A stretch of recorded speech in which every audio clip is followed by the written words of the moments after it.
Alright, let's get this party started.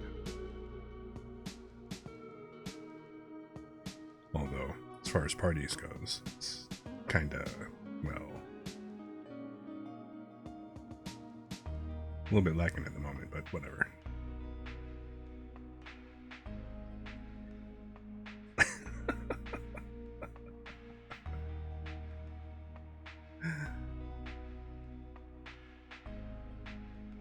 I'm just sitting here vibing and listening to this stuff.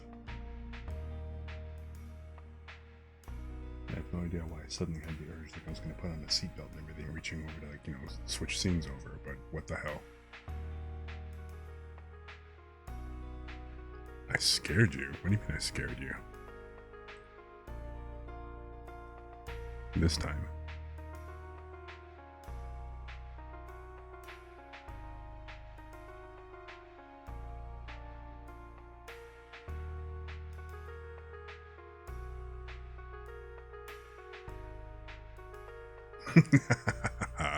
I'm in your walls. I'm in your ears. There is no escape.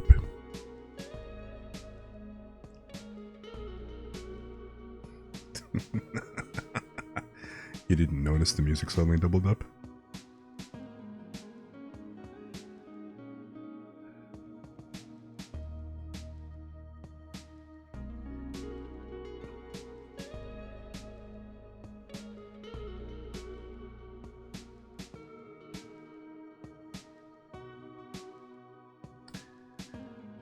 Okay.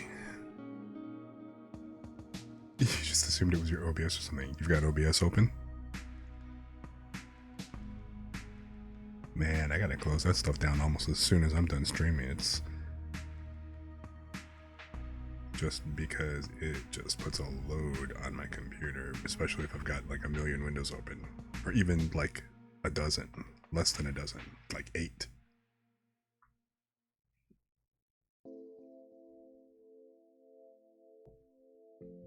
Yeah, I mean, I never did kind of finish messing around with the stuff yesterday, like the videos and everything. I didn't find the video I was actually looking for, which is specifically this background here.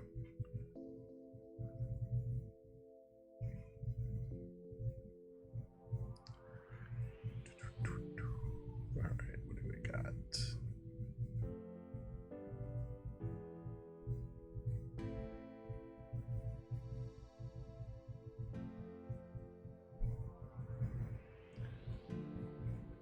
Let's see here.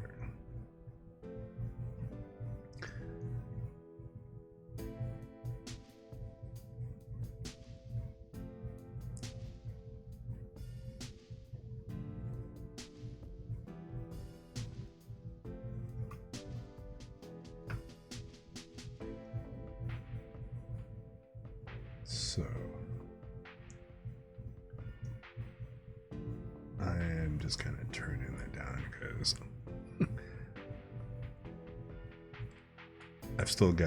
I've got 2 sets of headphones on. I got, like, you know, the one on my main computer so I can listen to that audio, but then I've also got the secondary computer's headphones on, so I'm listening to my channels on monitor. And I'm still in Lumi's channel too. Shh, don't tell her.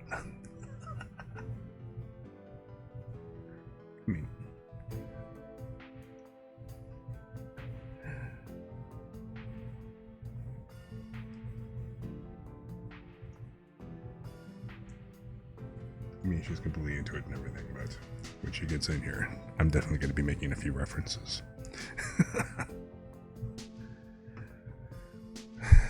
Okay, so welcome. I am Kuruseru, and welcome to the Chill Zone. I'm glad you could kind of make it. I hope you enjoy coming in and hanging out. This is just going to be a nice, cozy, comfy stream. I am going to be working on some artwork today. I'll be doing work on my PNG tuber.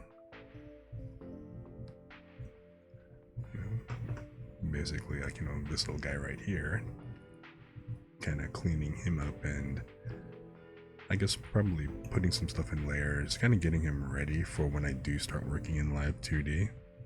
So I kind of want to split him up properly and also kind of clean up like a lot of lines. This was okay for like a quick, a quick initial draw. But yeah, I just want to go ahead and clean some stuff up. Then later on, I will be working in VRoid Studio, working on my actual VRoid model, doing a little bit of body painting, and then probably some hair. I didn't get to finish watching the hair tutorials I started, so guess it'll be a little bit of kind of back and forth and maybe some experimentation if I get to the hair today, which, we'll have to see what happens.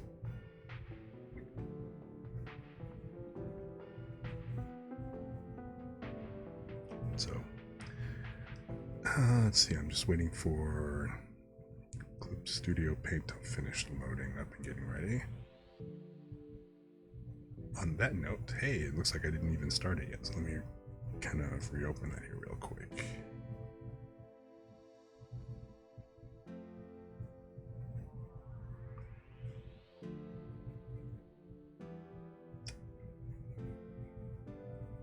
Sounds like I should be probably looking at asking... Oh wait, no, I forgot. I can't actually read those kind of stories on Twitch. But those stories by Lemon Sawdust do sound kind of interesting. Kind of want to check that out.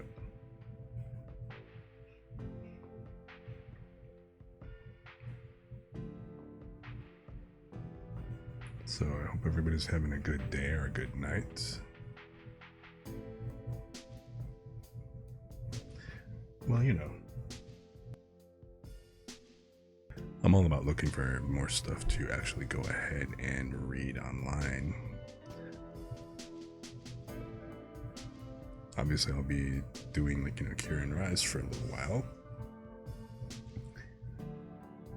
Probably take a little bit of a break in between books, so I'm not gonna go directly from book 1 into book 2. I'll kind of deviate a little bit, take a little bit of a breather and everything, but then I will actually go ahead and go and do book 2 as well.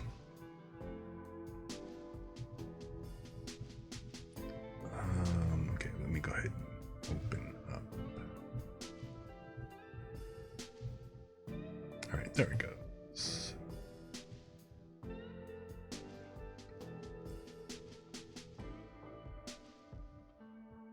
So any moment now, I can go ahead and switch over.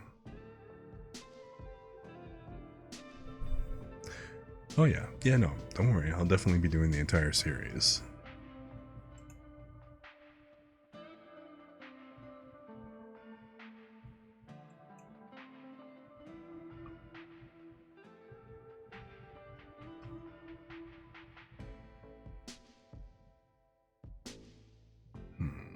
Okay.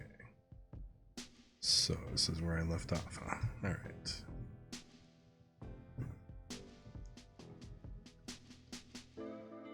So let's see here. I'm going to check this.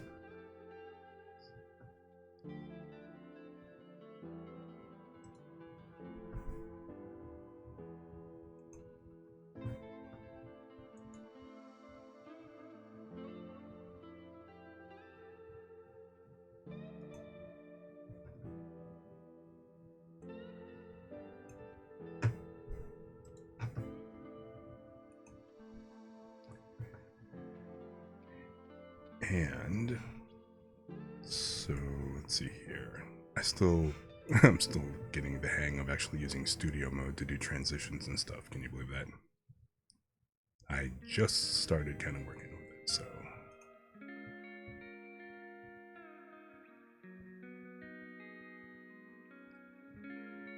Okay, I'm gonna go ahead and hide that, and open Clip Studio Paint and have it point to the right window. Okay.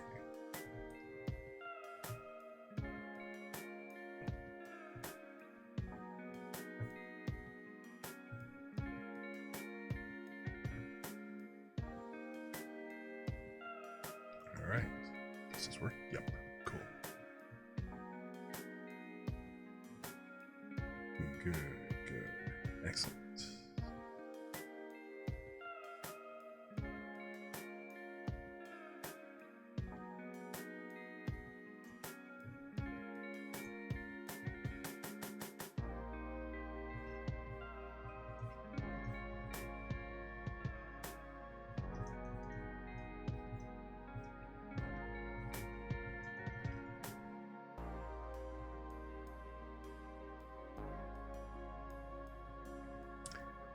Alright, so anyhow,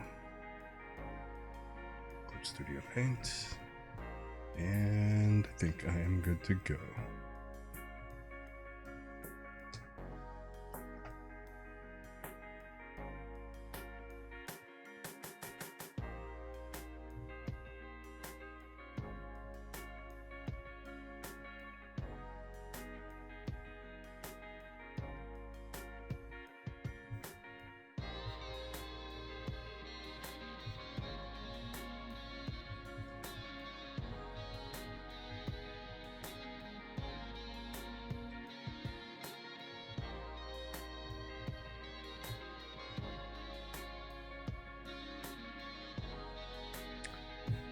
Alright. So, let's see here. Wait, is my VRoid actually... Hello?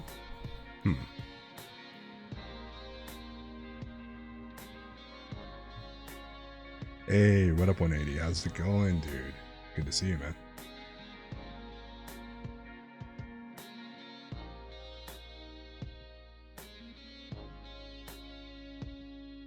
So, hey man, thanks for popping by and stuff. Feel free to just go ahead and, like,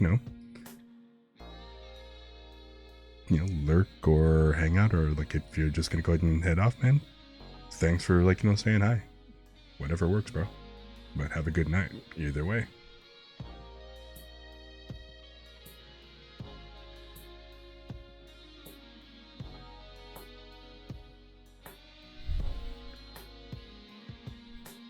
So I'm just going to be here doing a little bit of drawing and stuff, so like I said,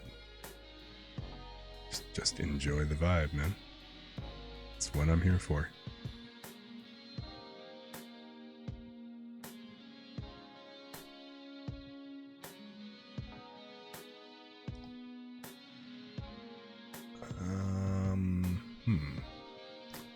Why is... Oh, okay. For some reason, the gain is real low on this. Let me check my mic.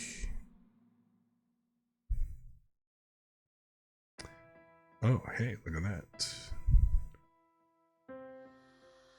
Discord seems to have kind of tanked the gain on my mic. So that explains why VRoid wasn't responding. Okay, that's better.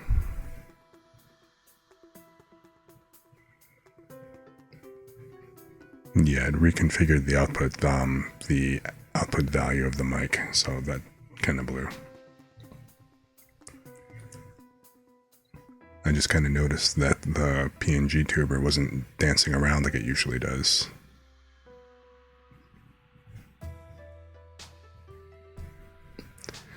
And that does kind of bring up an interesting question, though. I mean,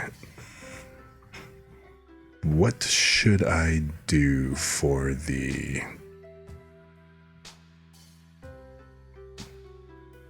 Because, so some of the things that I want to go ahead and do on the model.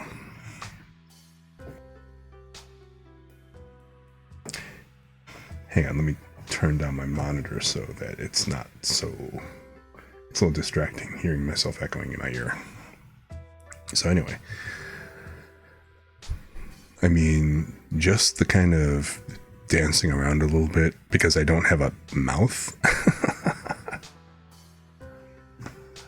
It does kind of make it difficult to do anything, like as far as, like open, close, mouth closed, blinking and stuff like that, because, I don't have a face. I've got a veil covering everything. So, and actually I have the wrong file open. Let me see if I can go ahead and check and open up the correct. Where is it? I'm gonna open up the actual. It's like, where's the one with all the layers? What happened?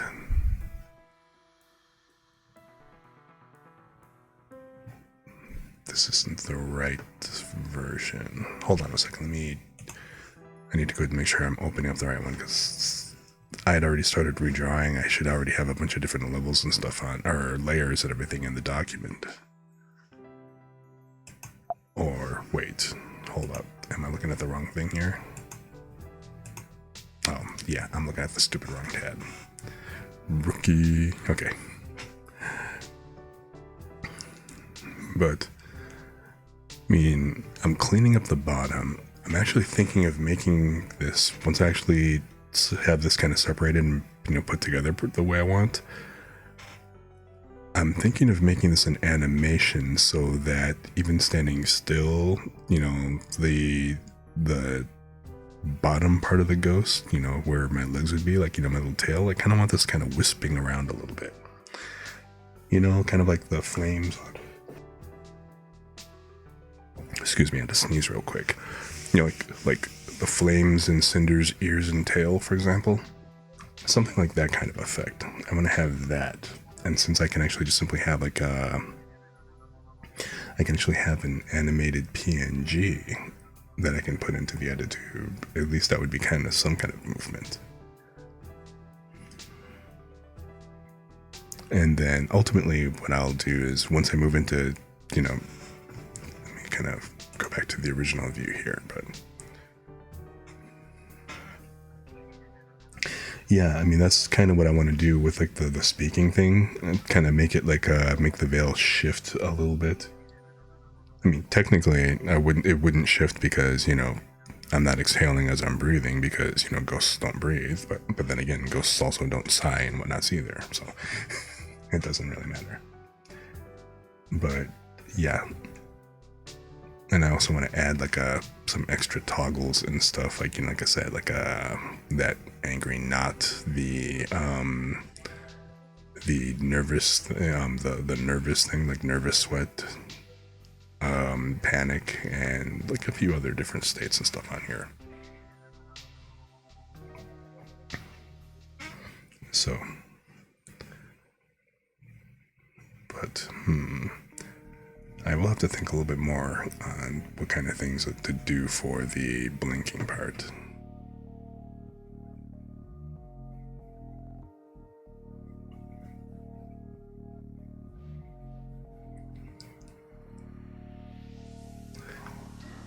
But anyway, so let me just go ahead and get on this.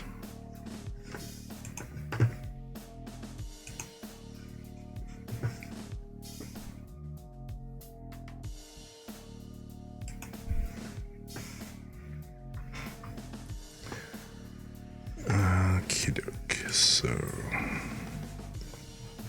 let me just kind of come in over here, zoom in, and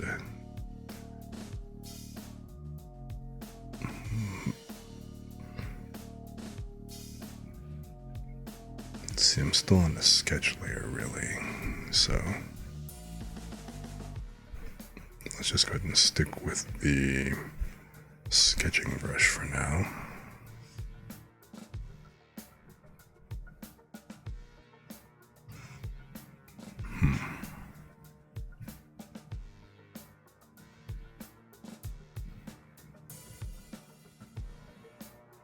Okay, that's the palette tool.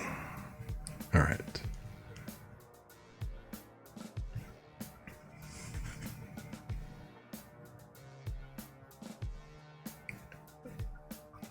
Let's see, stabilization, hardness, brush density. Okay, that works.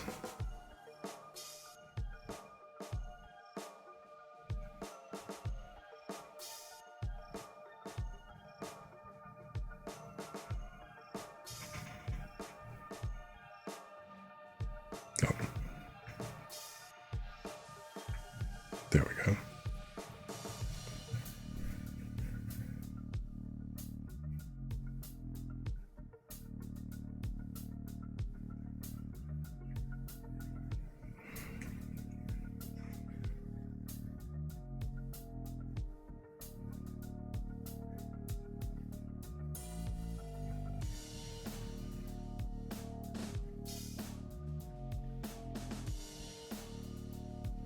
It's like I kind of want to make these vector lines because they'd just be easier to manipulate later.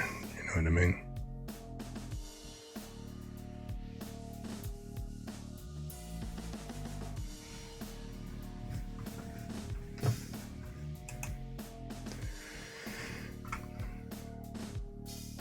Oh, you know, that's actually a really good idea. Kind of like having like some will-o-wisp type effects and stuff around me. I mean, I do eventually want to work on my mascot idea, which is basically just going to be like a cursor, essentially.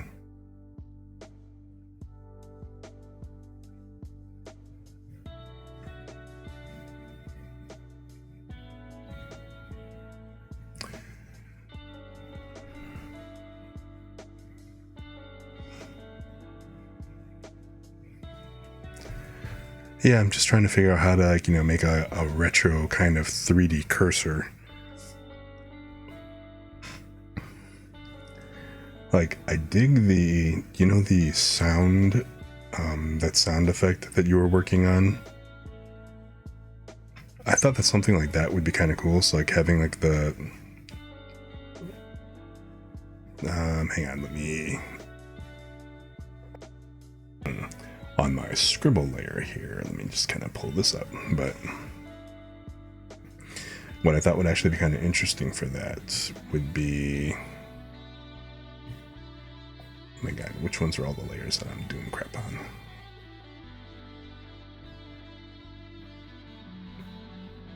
But anyway, so I'll just do it on the side here. But so my initial thought would be having something like kind of like a bit of a 3D-ish cursor, and then have it kind of do something.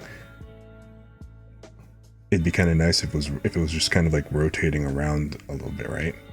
Like, you know, really slowly, or kind of like, or maybe in like random directions and stuff, just so it kind of like rotates in place.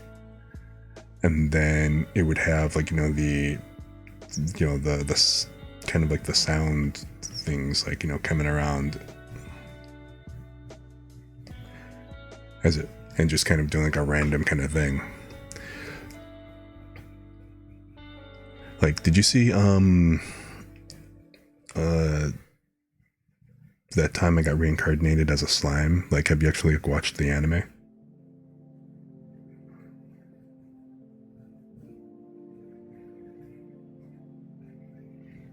So like the Great Sage, I thought was a really cool.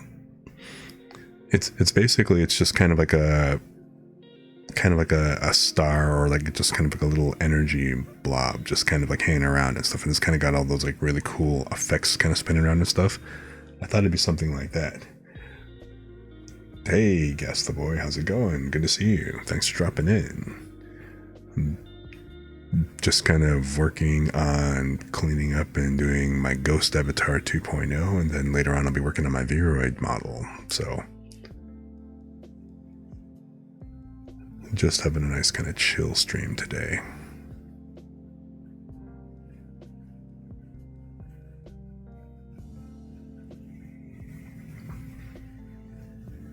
So yeah, I mean, come on in, feel free to just hang out, enjoy. Like I said, just, it'll be like a chill, quiet, nothing too major and stuff. Kind of lounging with friends kind of deal. And I'm trying, really, I'm not doing this whole Bob Ross thing on purpose, you know, the whole just some happy trees and, like, you know, this mistake here, we'll just turn into nice little birds.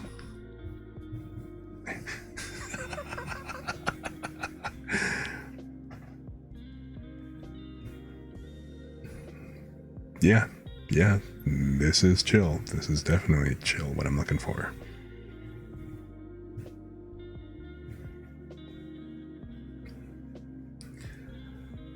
Zeb had an interesting idea about, since I'm wearing a veil and I don't, you know, so it's covering my face, so obviously you can't really see if I'm doing something like speaking or blinking or something like that. So in order to kind of have a little bit more interactivity, the idea of having like some kind of wisps, since, you know, I am a ghost after all.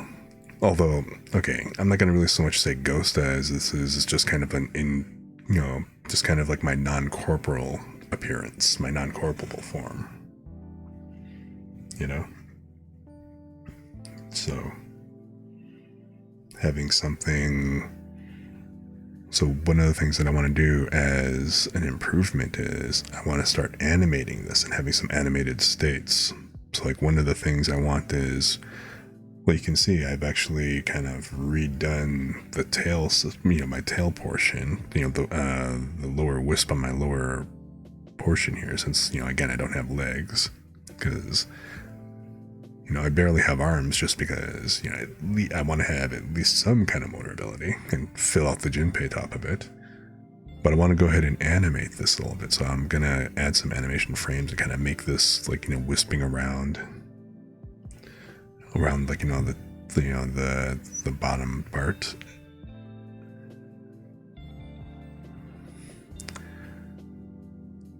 And then I'll work on, like, you know, I mean, the blush expression is going to be easy, like, along with doing stuff such as, like, for example, it'd be really easy for me to go ahead and do things like the, you know, like the angry kind of expression as a toggle. I mean, that'd be fairly straightforward, because that's basically just kind of like a, you know, the classic. Adding those in and stuff, right?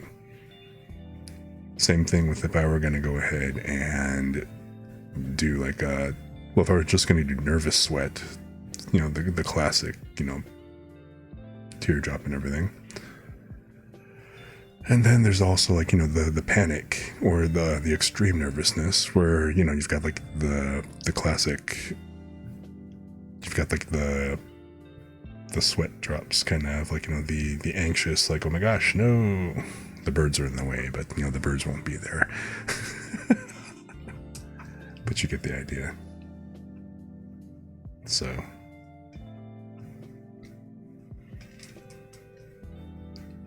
be the kind of and since I'm going to be doing this in animation, I can actually make those, like, you know, actually kind of it moving and stuff, just like in, you know, classic anime.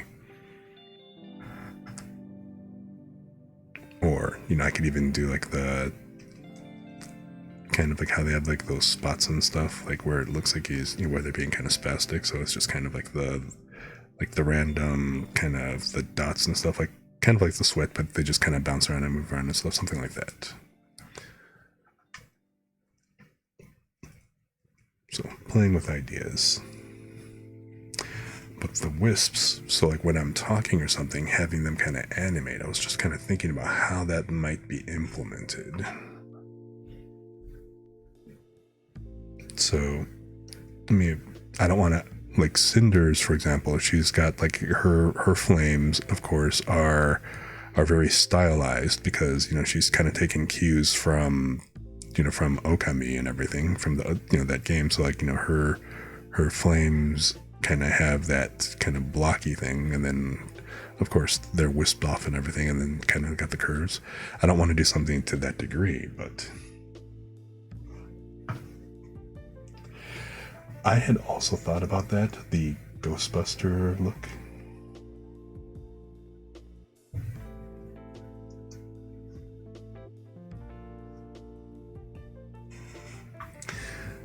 If you did a Ghostbuster look for with a gag and stuff when they suck you up into the machine. Oh, that could be funny too.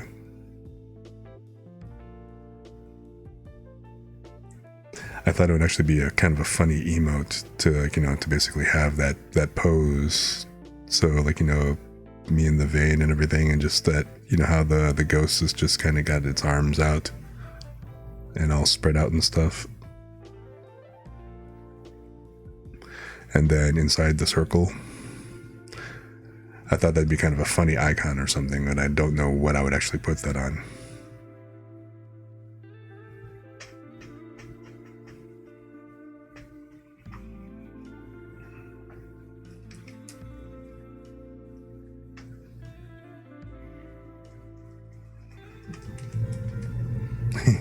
It's like it's trying to survive for its life. It's like, yeah.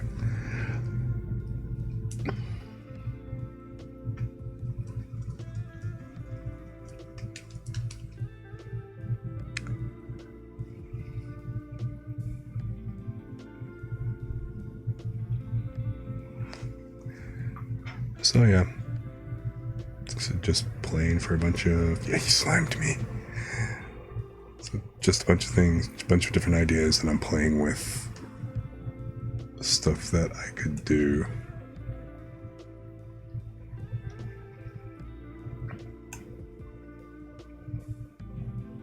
Okay, what happened?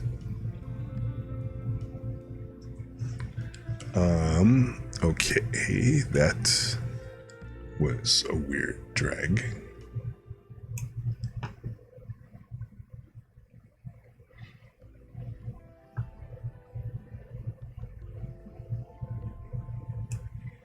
Yeah, things seem to have gotten a bit squished for a moment. Okay.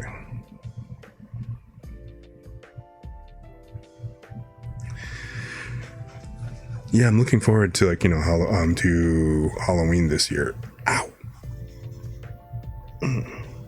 Okay, gotta be careful with that. Sheesh. Yeah, this Halloween's gonna be kind of funny, especially since I've got like a whole slew of different ideas that I want to go ahead and do. I mean, like I said, it's not. I mean, I'm calling it a ghost, but like I said, it's just more like a non-corporeal. But especially when I've got once I actually switch over and I've got the VRoid, and probably I'll have like the live 2D, at least the live 2D version of the ghost by then. There'll just be some interesting effects that I can do, and that should be pretty funny.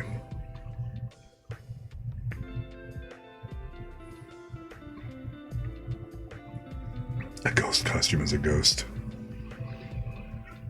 I mean, for me in that case, I'd probably just simply, like, you know, add, like, you know, the headband, and then invert the Jinpei, and then make it like a dark pale or something like that, or actually just make it like a dark, really light gray or something like that, and then invert it so that it's actually going the right direction.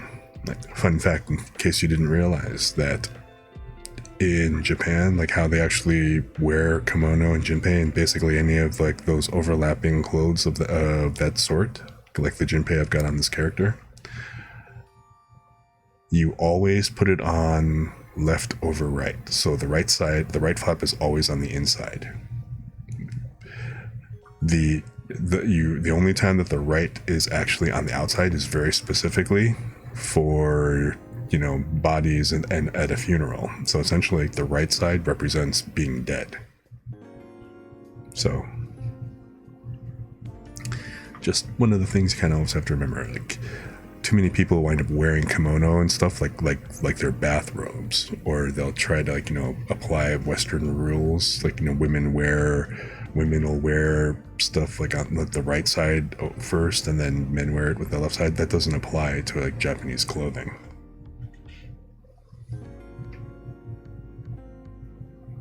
Oh, that would be cool.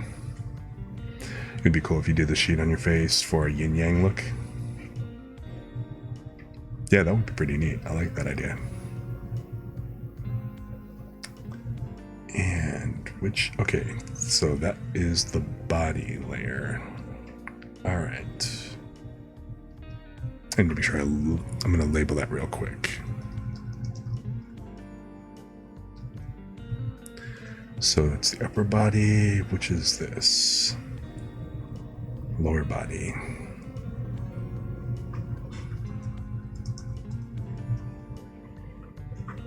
Okay. Jinpei fail for. Alright, cool. So now I've got all the parts and stuff. So now I know what I'm working on here.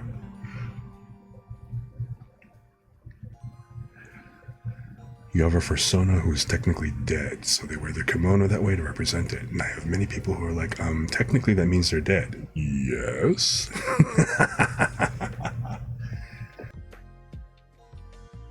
Nice. Very cool. So, like, what, are they a zombie or something? Or are they undead?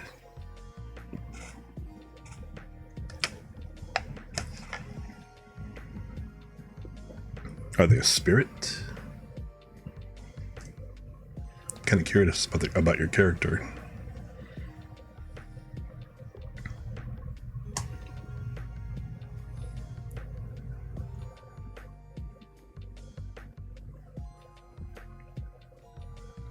Oh yeah, definitely show me. I'm interested in seeing it.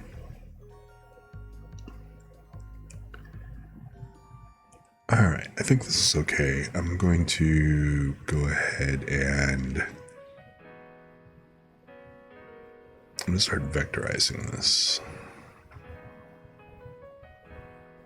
And the only reason why I'm actually bothering with the vectors is just so that if I'm going to animate it, I just want to go ahead. In fact, probably the only thing that I really need to do as a vector would really just be this lower part, just so it would make it easier to shape as I do the animation, because I'm not going to necessarily move around too much else, I don't think. That and maybe the veil.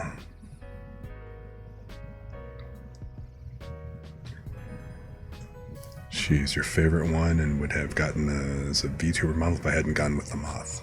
No, that's cool. Definitely want to take a look.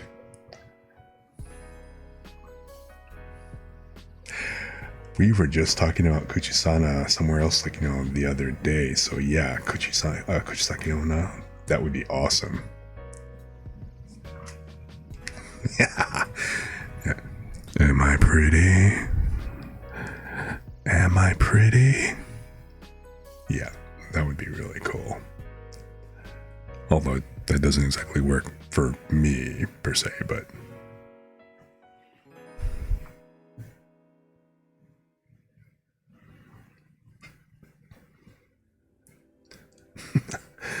all right, let me go ahead and start making this a final drawing and start cleaning this up.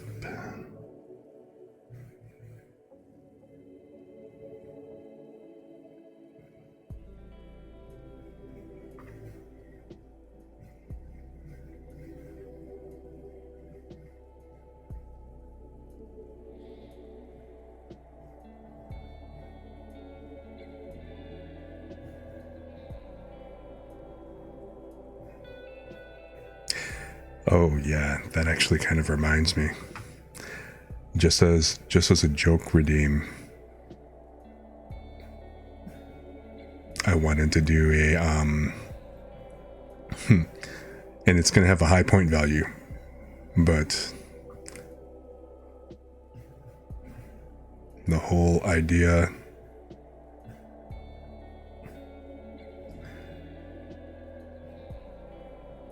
putting boobs on the ghost for a redeem for the gender bent form for a temporary bit. I can flex my inner Joel.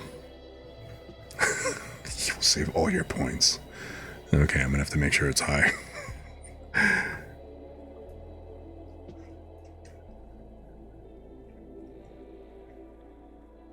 Oh wait, nope, wrong layer.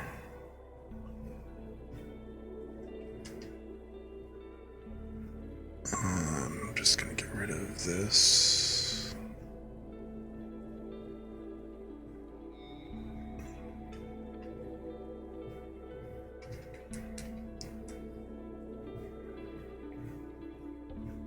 Yeah, right. That I am really curious about that the weird flex redeems that she has. One of our other VTuber friends, Luminous Peak. I actually had to think of it because it's been a moment since I've actually referred to her by her full name.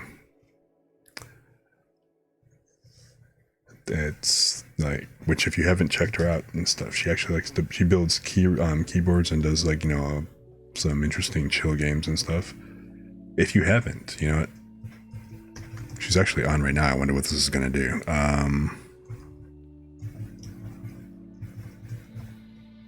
But yeah, if you haven't seen her, which I think I believe I shouted her out during the reading stream on Thursday. But yeah, she does some really cool stuff. So definitely have a look and see what she's doing and stuff. Keeping up with different materials in a board. So like from a new perspective. Hey, I do that all the time, watching multiple streamers. Because, yeah, different people will be doing different things. So,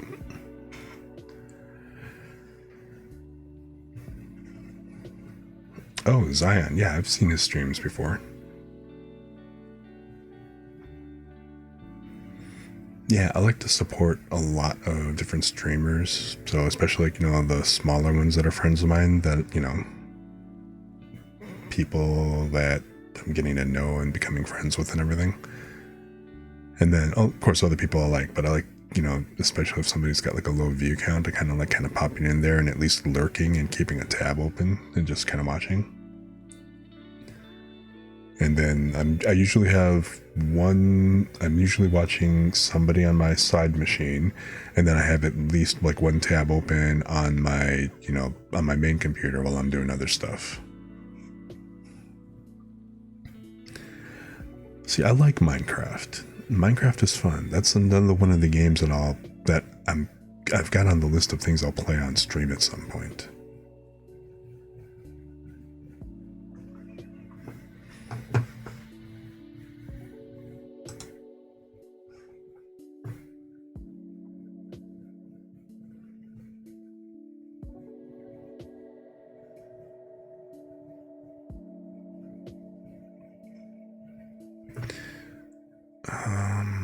Yeah, you know what? I'm going to practice doing the vector stuff anyway, even though I don't have to. Because I got to get more comfortable with Clip Studio Paint. Coming from Photoshop and Illustrator, it's still trying to kind of feel my way around on this thing. So I want a new vector layer here.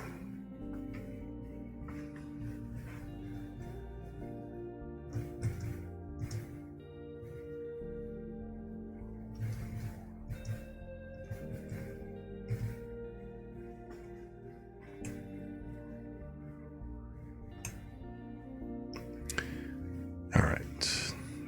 So now let me go ahead and hide the Junpei for the moment.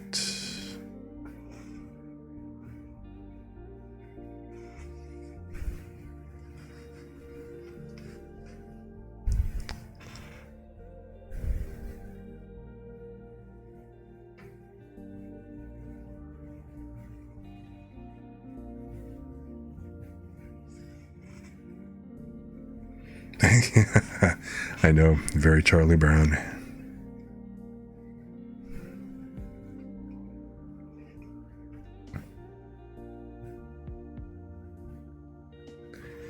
It's kind of funny though. People that have seen the VRoid, a lot of people have actually asked, well, not everybody who has actually asked me has asked, are you going to keep him bald? So it seems like the answer is going to be kind of yes, because people like to see him bald. I mean, I'll definitely keep him. He'll definitely have a bald look, but I'll actually add a couple of extra hairstyles as well.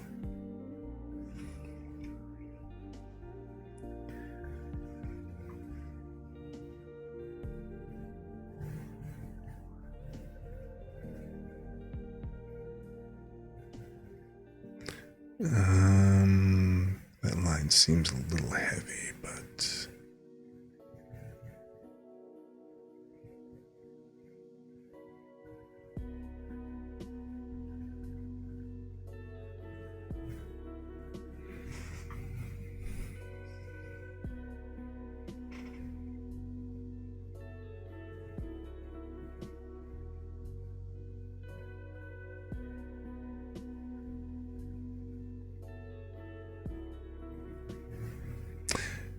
Yeah, the line is definitely a little bit too much.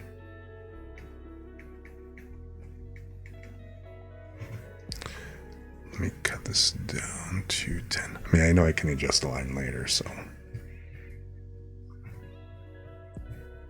you really shouldn't be sitting here stressing it. But can I do this? Oh yeah, it's much better.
Wait, you know what? If man bald with hair or bald, that's a really interesting question. I mean, it's been a minute since I've actually seen actual pictures of the real Ip Man, so I don't really quite remember what he looks like, in person. But, I mean, he wasn't really a monk, so I think he would probably look a little bit better with hair, like the long traditional kind of Chinese, hairstyle and stuff. No, I'm gonna go ahead and deal with this. Oh no. I'm going to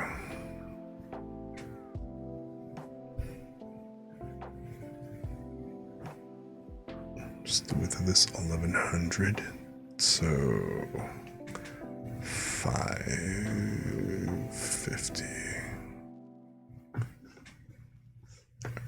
I'm gonna try doing this real quick.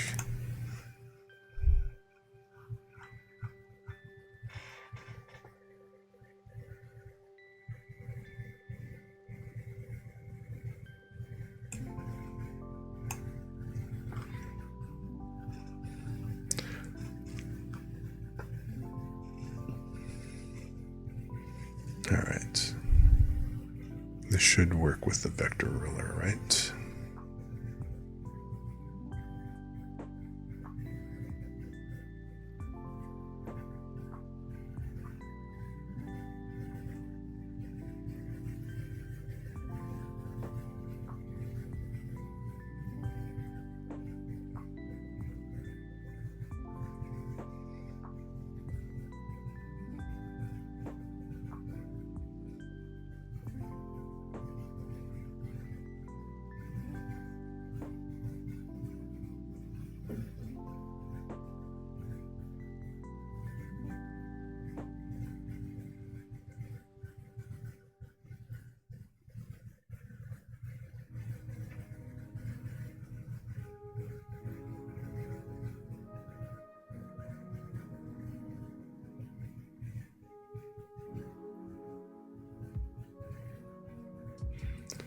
I'll correct the curves a little bit later.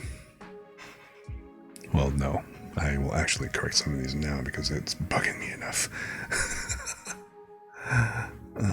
Alright.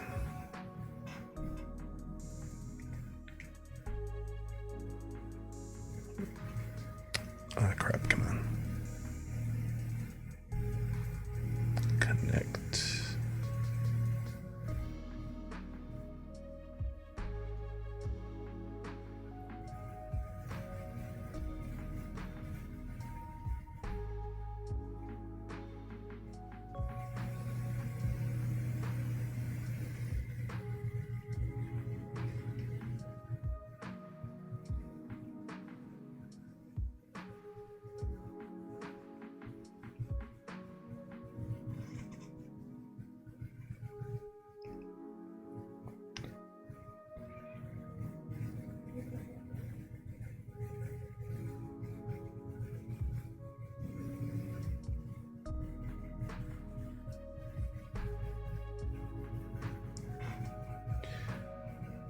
the way these tools work is a lot different than the way that the way that Illustrator does their Bezier curves.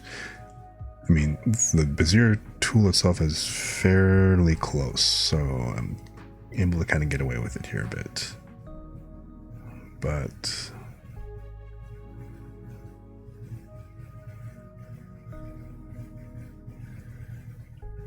there are some things I wish that I could adjust a little bit better. Like the key shortcuts are different, so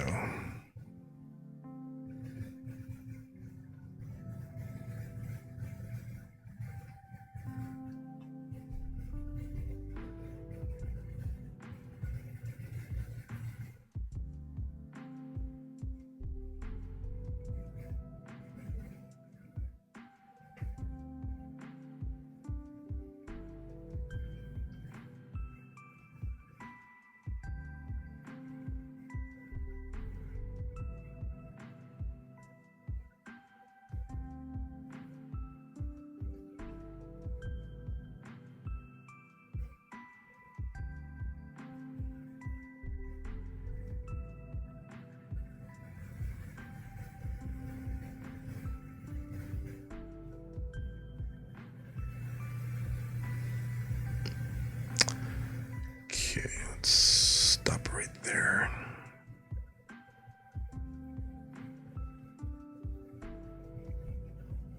Oh wait, I think I just take it off, right? All right, there you go. A recommended Japanese drawing. What kind of drawing are you looking for?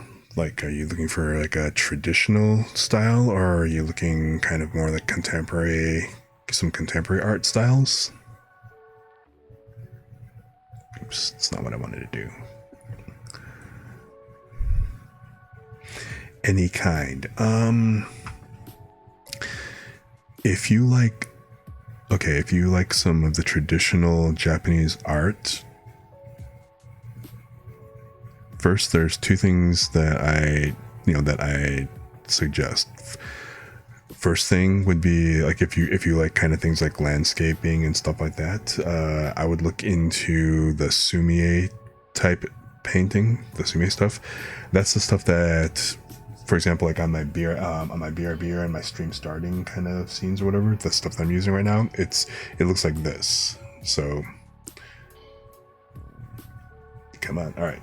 So you've got the ink wash, and then it's kind of like it's broad brush with the ink wash kind of look. So you have like the very segmented and stuff. So if you notice especially the way that they do like bamboo and the reed and everything, I personally love this this type of painting and stuff that they do, because I happen to really be a fan of Japanese calligraphy, for example. And I really like, how they use the brushstrokes, the entire process of grinding, the ink and getting it all prepped. It's an entire ritual, and the technique is phenomenal. But yeah, if you actually get a chance, just check out. It's basically called sumie. Okay.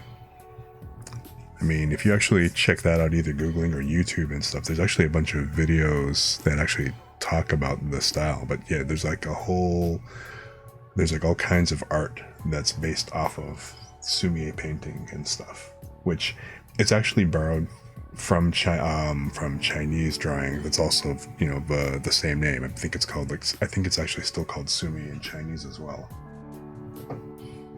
Oops, wrong one. But another thing to look at as far as traditional Japanese art goes is Japanese woodblock printing. I can't think of what they actually call it specifically. Hang on a second.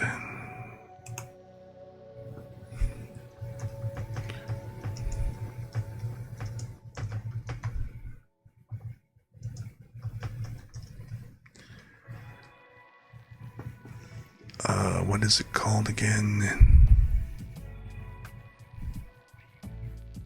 that's it. Ukiyo-e.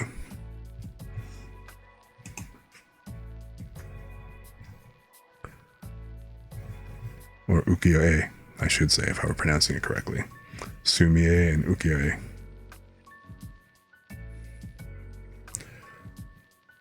Ukiyo-es are like a lot of the traditional block, like, you know, the very famous tidal wave drawing, or the tidal wave print, because it's woodblock. If you're not familiar with the way that woodblock works, because we actually did this in art class when I was a kid, you know, but it was like with linoleum block. But basically what you do is you have a wood block, and then you carve the drawing into the face of the block. And the way that they make the print is that they then go ahead and they have like a flat roller, and they roll the ink onto the face of the block, which of course it doesn't get picked up by all the places that were carved out. And it's easy to do a single color, but then you can also, you know, put multicolor on it as well, and then you press the block onto paper, and then you end up with, like, you know, these beautiful images and stuff. And yeah, you can actually go ahead and you can do multiple pressings, as long as you can keep the alignment correct, by putting it in a frame of some sort. But then you can actually go ahead and do like all different kinds of like multicolor and like different layered ink effects, and it looks fantastic. These are two of my favorite, you know, Japanese traditional Japanese art styles.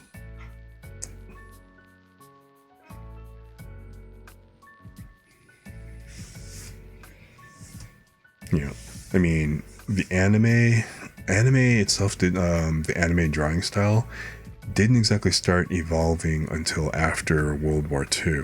So after, you know, so during the American occupancy and everything, that's when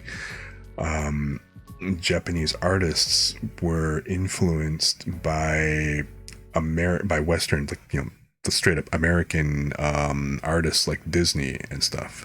And so their art, a lot of their animation and their animated art kind of started shifting from, you know, the more traditional type of look of their characters, their figures and everything, and they started taking on, like, you know, the anime stuff that you're kind of used to today. Like, it's starting, of course, with the look from, you know, roughly the 40s or so of the animation at the time. They, you know, that's how they just started developing rounder eyes and everything else to appeal to a lot of the Western, you know, tourists and stuff coming in, and that kind of became like the mainstay. And that's just simply how it developed from there into, like, you know, what it's kind of become now. It's a really fascinating history look, but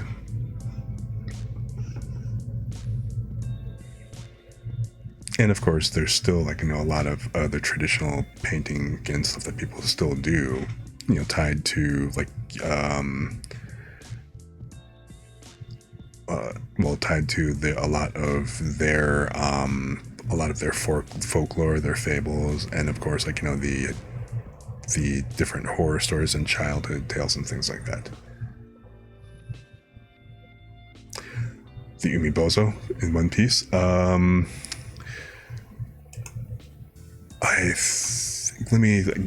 gotta remember, because it's been a while since I've watched that.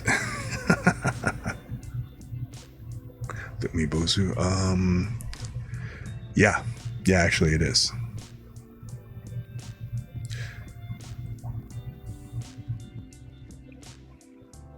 I mean, a lot of the, like, you know, the Umibozu, those are, I mean, that's pretty much just part of Japanese folklore. Like, you know, the yokai, the ghosts and spirits and stuff.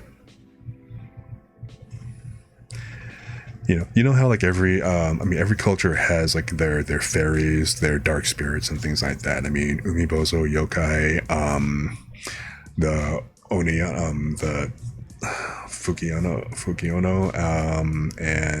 Yuki-onna, and stuff like that. All of those different creatures, that's all part of, like, you know, Japanese folklore.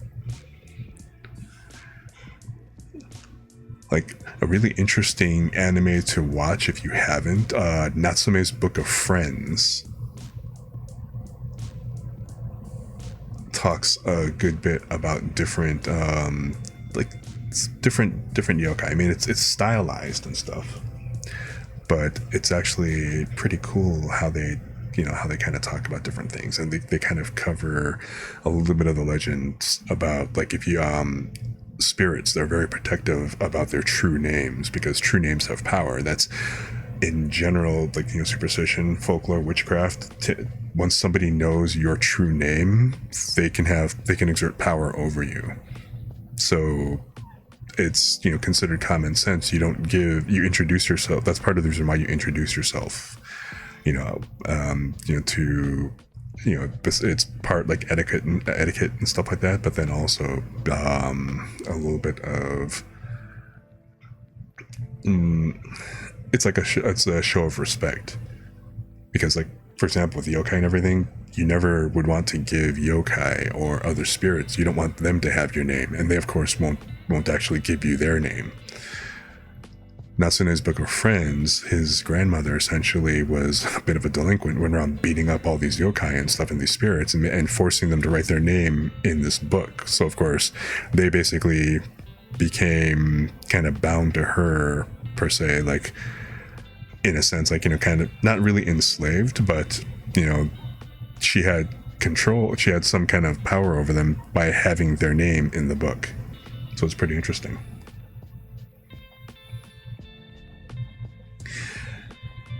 Yeah, the what do they call those? The it's a very specific thing. I gotta look it up real quick. It's like it's a very specific type of spirit. Like, after technically, after 100 years of being cared for, inanimate objects can actually become those specific spirits. They're not necessarily demons, right? They're just general spirits. What kind of spirit they turn into is partly influenced by how it was treated. Exactly. Don't piss off your bed. Yeah, that's it. Tsukumogami. Thank you.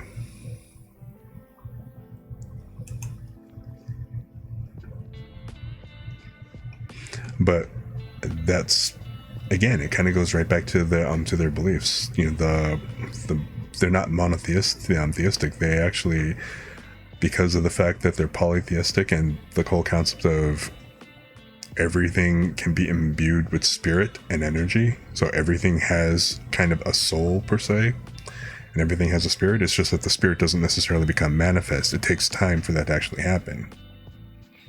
So treat your stuff well.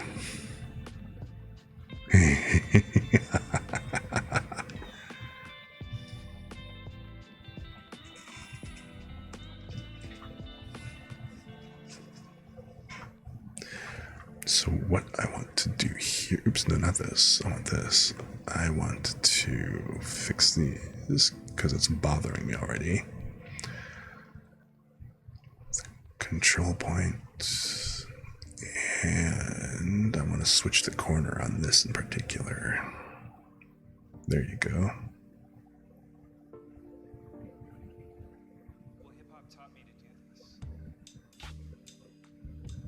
So yeah, this is the thing I don't like about the whole mirroring, because it was all good up until I start adjusting stuff, but the adjustments don't actually get mirrored, which is really irritating. It's kind of like, well, then why did I waste all my time on the mirroring stuff if it's just going to kind of go to crap later when I need to adjust a line or something?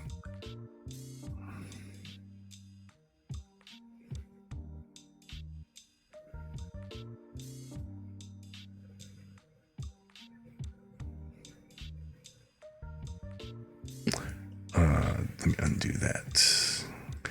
I need to move it, so...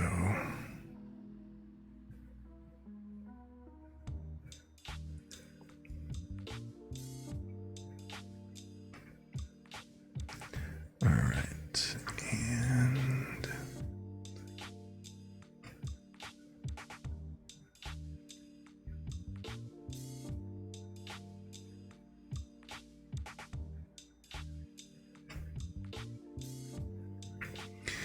It's kind of a shame that I can't apply this over to this side.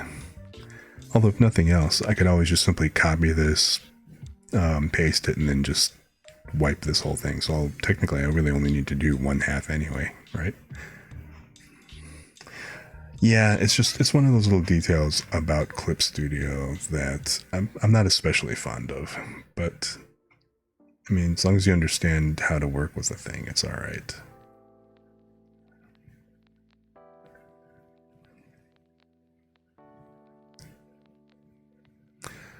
So I guess as long as I have one side look okay, then that's all I really need.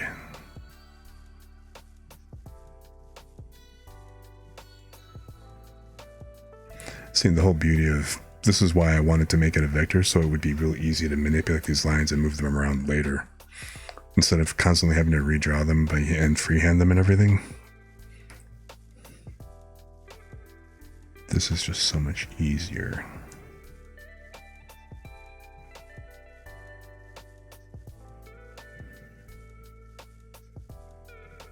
Let's get that out of the way here.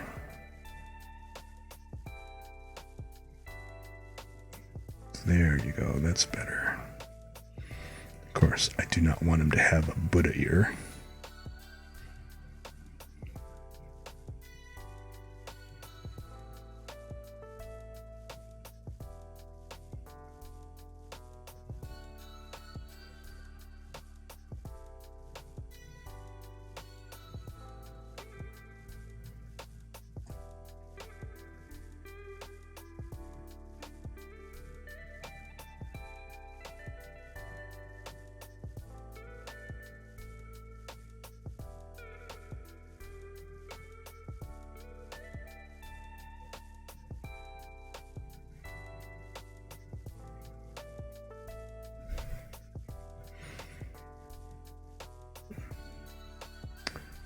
You know what? Probably need to convert this point. There you go, that's better.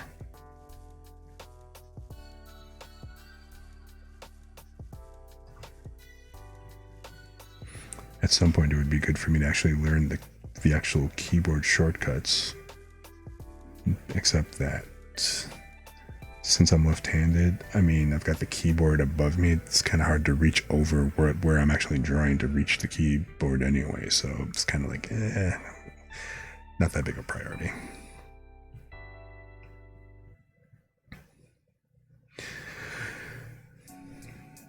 So you're a big fan of Japanese art and folklore then, guessed?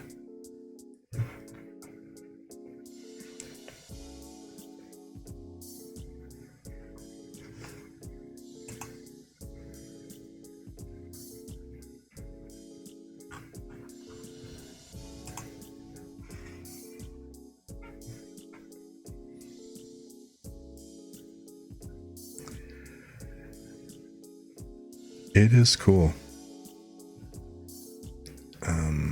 Wait, what the heck?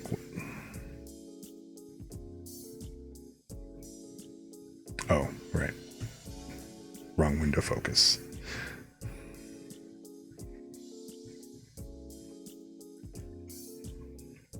Okay. It's not bad, not bad.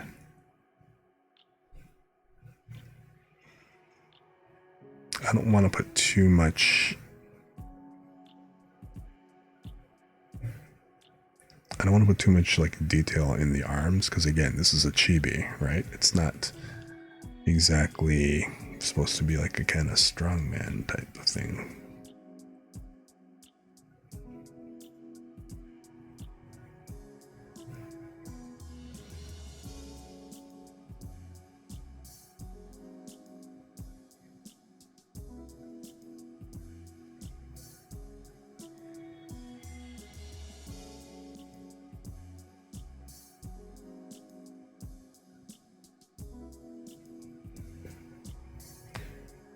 Okay, then this. I'm gonna set that up. Can you keep it very mitteny looking?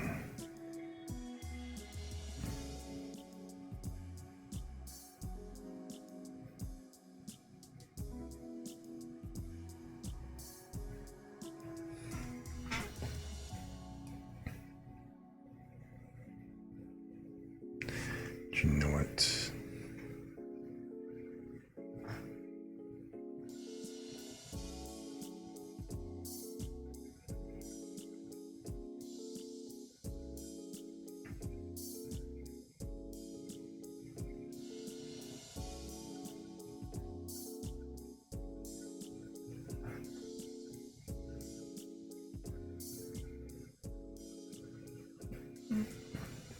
Yeah, no problem, man.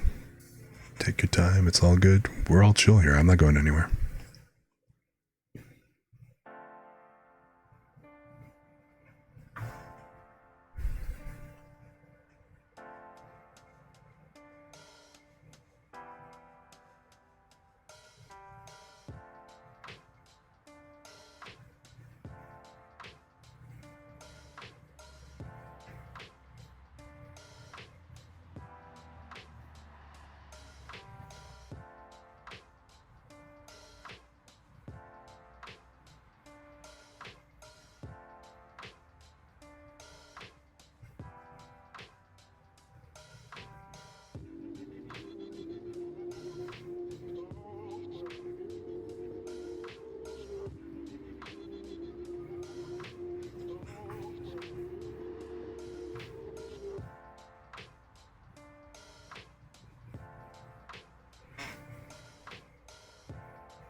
Okay, that looks okay. And this I am going to switch you to a corner. Or I guess it doesn't really matter, you're an endpoint.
Okay, let's see here.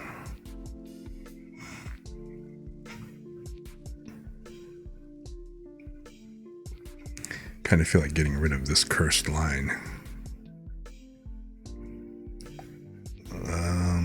Let me see here.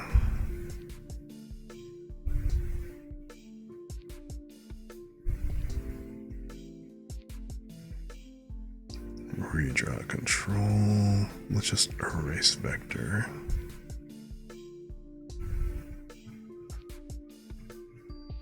Bang. All right, cool. Because you did me no good anyway.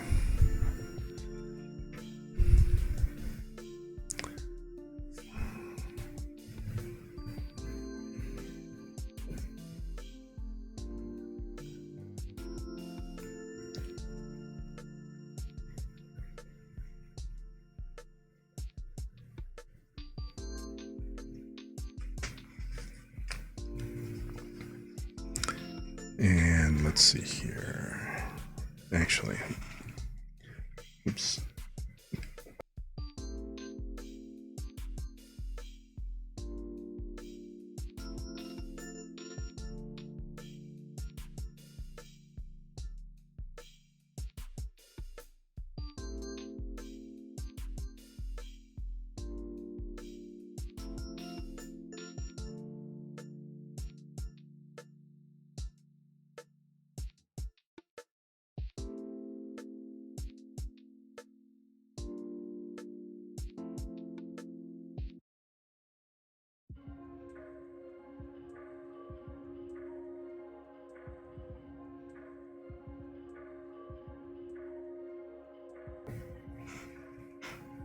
Yeah, say the name.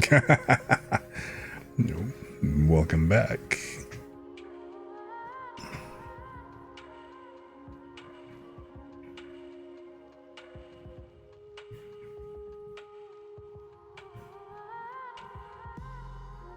Here is an example of something that perhaps you haven't seen.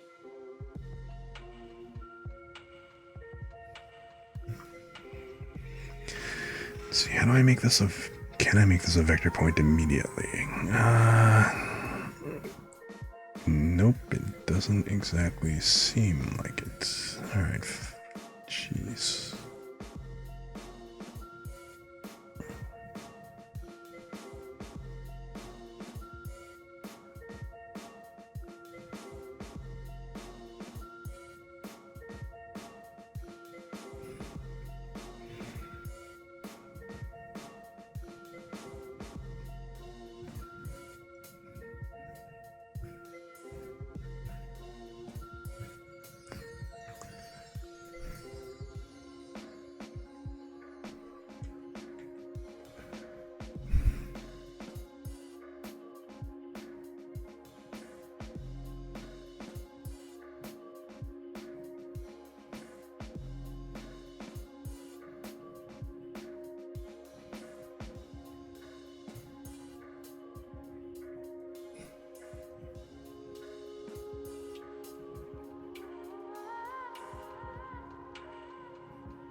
I mean, I don't want to have it.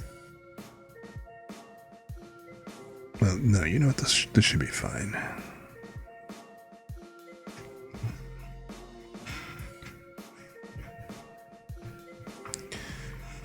All right.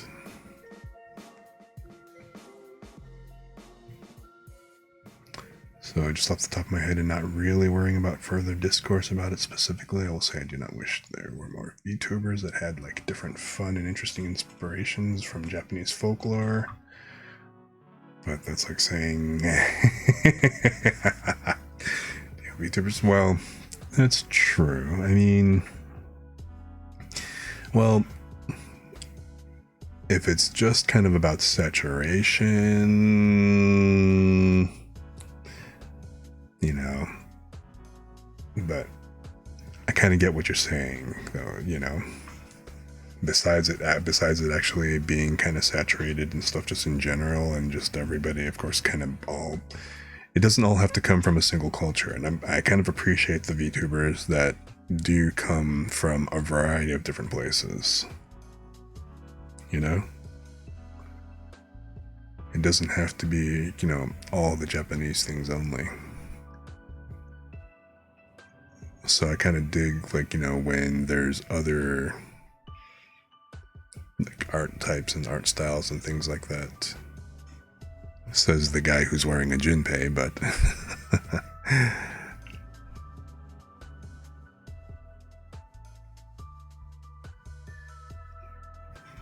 so I mean, yeah, I suppose it could sound kind of hypocritical coming from me. But at the same time, I get where you're coming from. Even if it's things are drawn in a more cartoony or an anime type of style, it would be nice to see a lot more diversity. And I don't mean just yet another set of horns.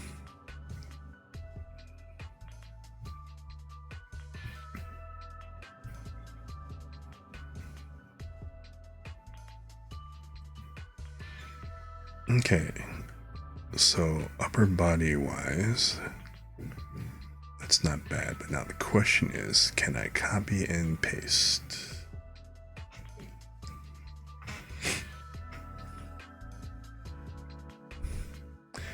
Try to go crawling through your house and you just happen to have a samurai sword.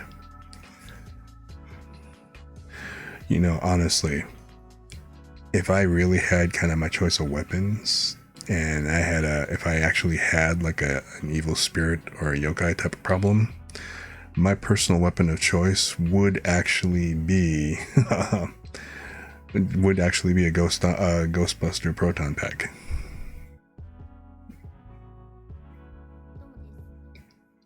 And then on my off days, I could use it to power my house and just live off grid.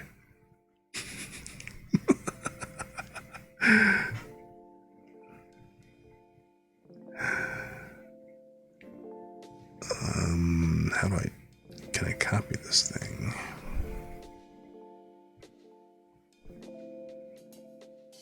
Split control, whatever. It would be nice if I could just do a basic copy instead of having to do a selection.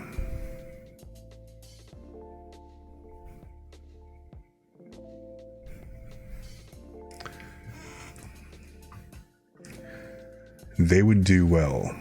They would definitely do well.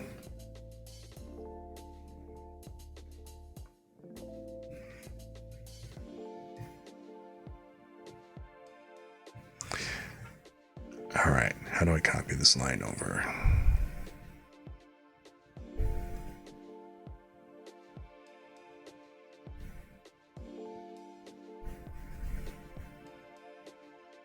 Take a polygon, curve, close, brush. Crap. This is the correct. Is this auto select? Crud.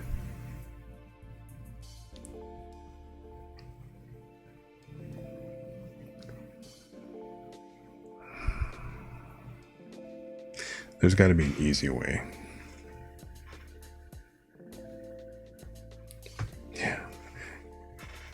Yeah, you definitely have to be careful with what you wish for. Because if you're not careful, you just might get it. Alright, how do I do this?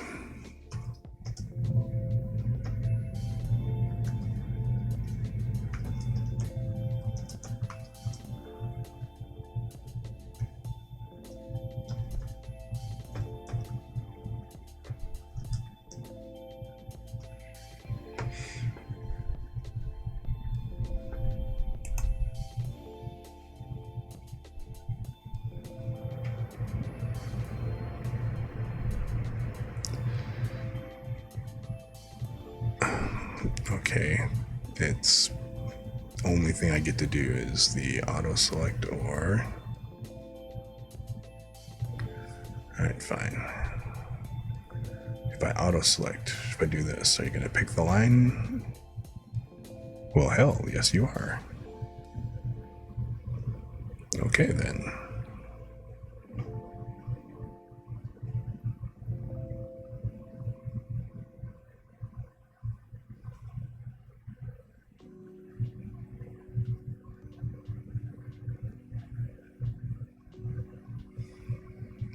So let me take this, transform, flip it horizontal. There's no object.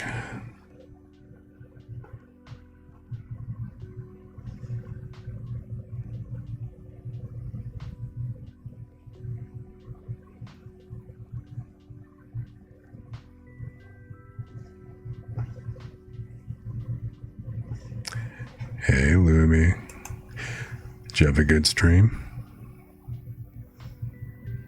I was still watching, actually. I had you up in a separate window. The keyboard looked good. I liked how you know, all the work you put in, redoing everything. So I'm glad you stopped by afterwards. How you feeling? You feeling pretty good?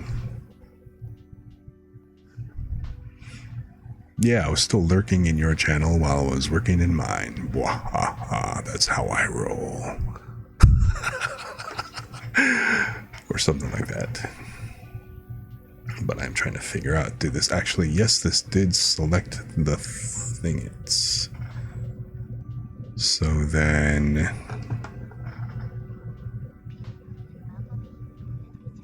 oh,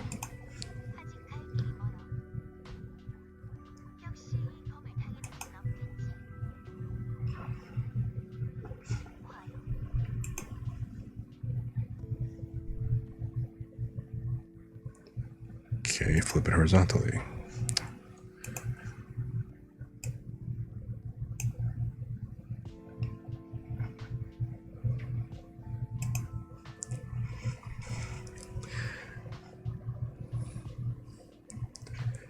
That spacebar is giving you a heck of a time, huh?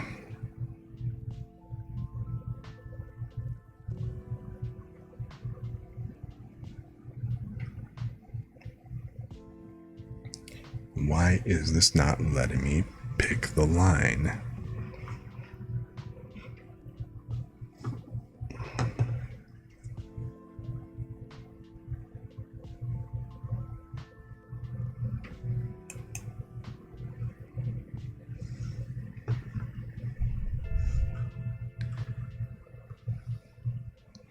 Okay, fine. You know what? You want to be a pain in the ass?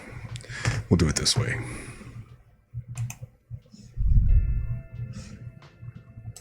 So let's duplicate the layer. Let's take this layer. I'm going to edit and transform and flip it. You silly bitch. There. Yes, apply the transformation.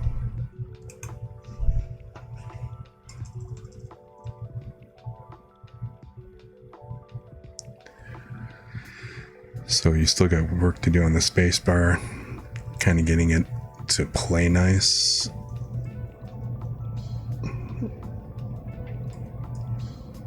Well, that thing better get its act together.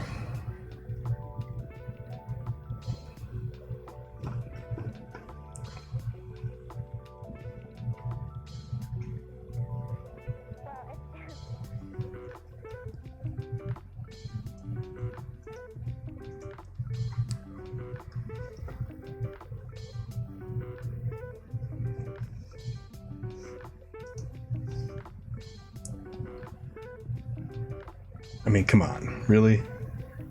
This auto mod is a prude. I mean, okay, I get suck balls, sure, maybe, but still, it's a figure of speech. I'm telling you, auto mod is just, auto mod has a thing, man. Alright, so I did make that top curve a little bit too much. So I gotta adjust that slightly. We can do that.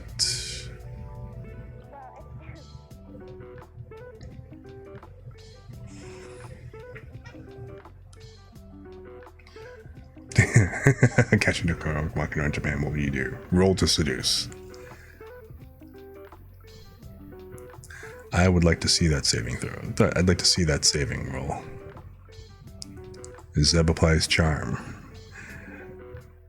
Zeb applies charm. Yashidokuro fails its save.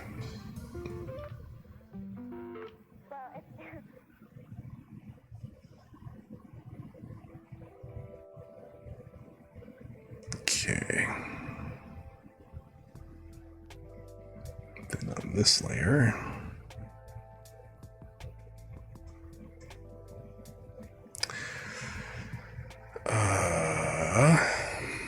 so that should be level and even.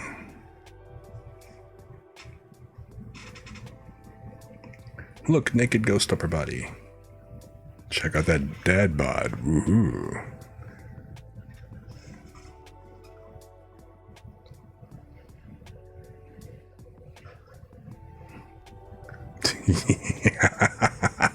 Hey, it's not full Buddha, okay? Plus, It's a non-corporeal blob. It's supposed to look blobby-ish. But I will kind of have to adjust that maybe slightly. Well, no, it's not dead. It just simply has no form yet. That's why I'm not wearing the... that's why I don't have the Junpei collar reversed. It's technically... well, I mean, I guess you could call it a spirit. But it's more of a non-corporeal existence. That's kind of like the whole thing. I'm defining my existence. I got the short end of the isekai stick, where in order to have a body or a form, I got to basically do it myself.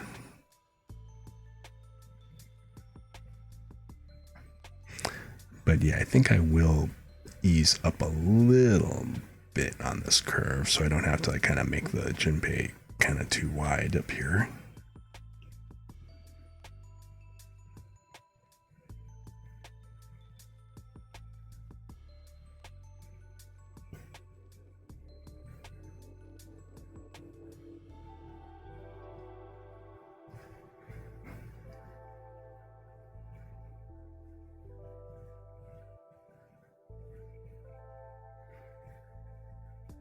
Oh, and you know what else I'll do?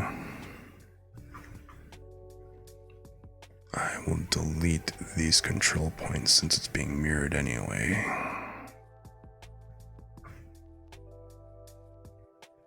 There you go.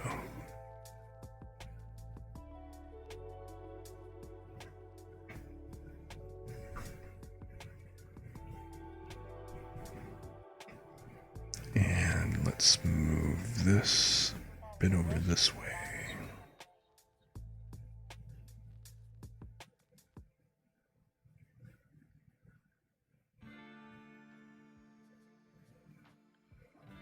All right, that's not bad.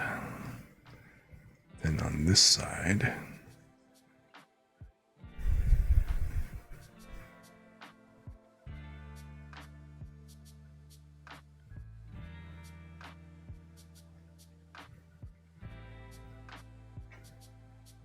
all right. And let's just go ahead and apply the same adjustment here.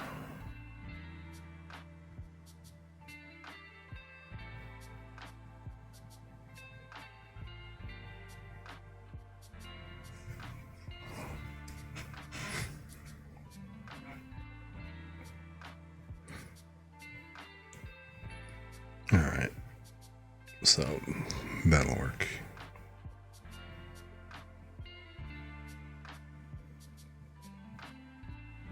Okay, cool.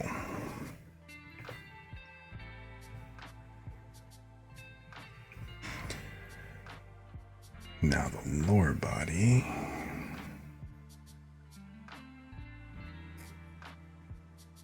Again, gonna go ahead and create a vector layer.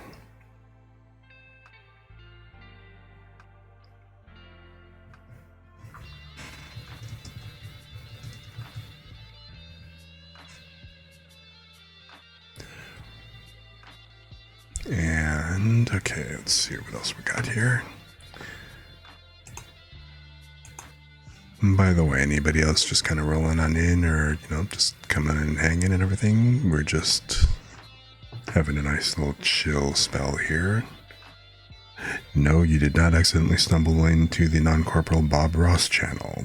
This is just a nice chill vibe, and we're just kind of relaxing, enjoying a little bit of drawing, kind of tightening up my ghost character or my non-corporeal form character. Feel free to just hang out, relax, and just chill with the vibe. Say hi if you feel like it. Or don't. We're totally lurk friendly here.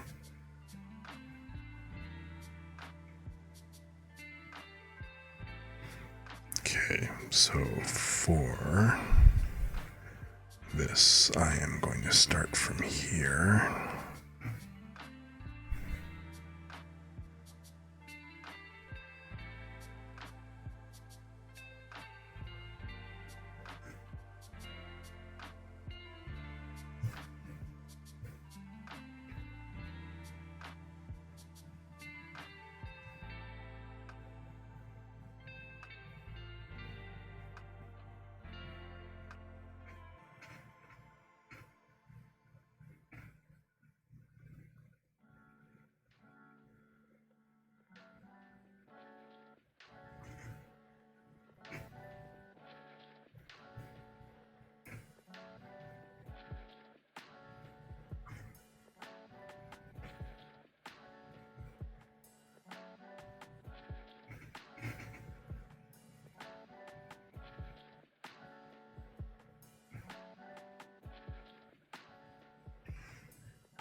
All right.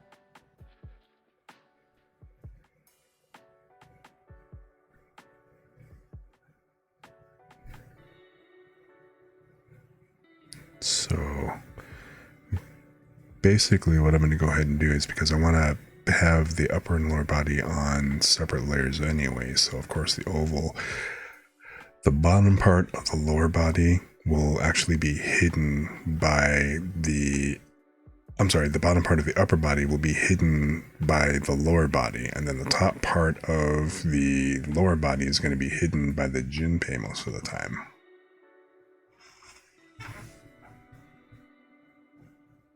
And yes, we are also talking about creepy Japanese creatures and Japanese mythology, it seems, so.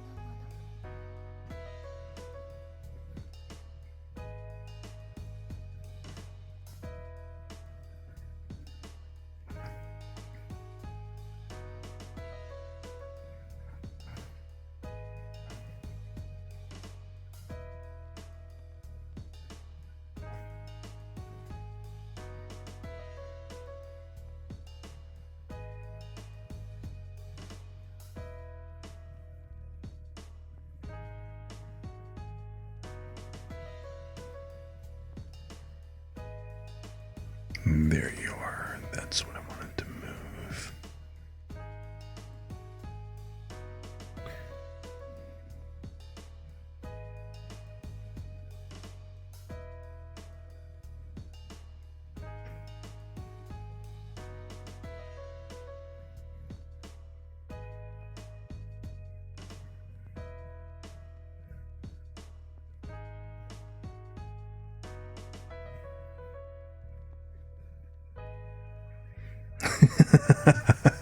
You have walked a little to the left and have returned with food. Really?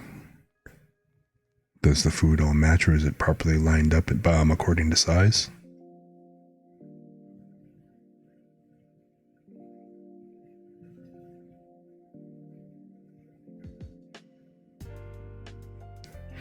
Also, Lumi, you did say that you ate something for lunch and everything, but do you need to actually go ahead and grab a bite as well?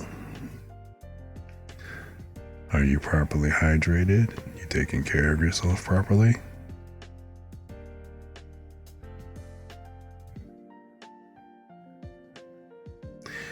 And guest, why have you not had anything?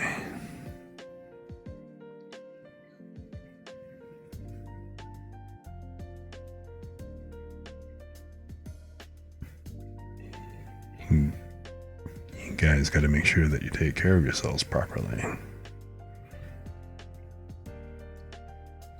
This isn't an anime. It's not funny if people like suddenly collapse and just pass out from anemia from not having eaten enough.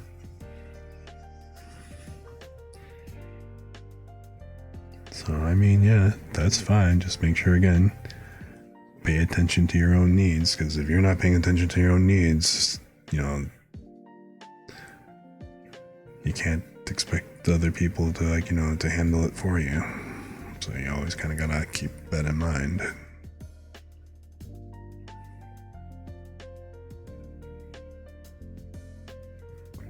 Alright, there we go. That's what I want.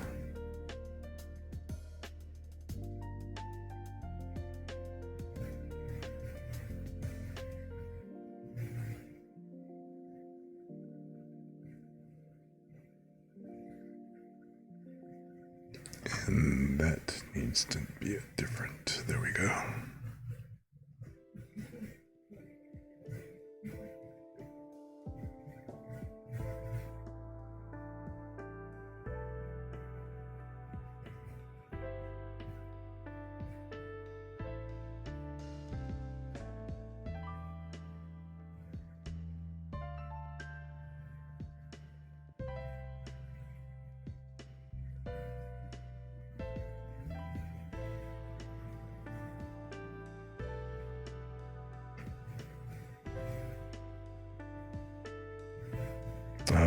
No, that's not supposed to be a corner. It's supposed to be a smooth, like that.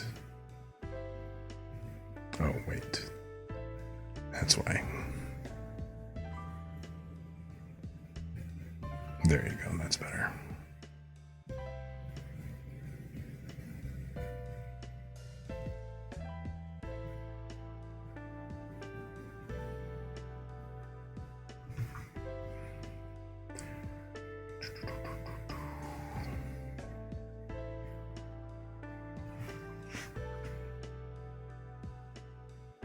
Alright, I need to clean this up a little.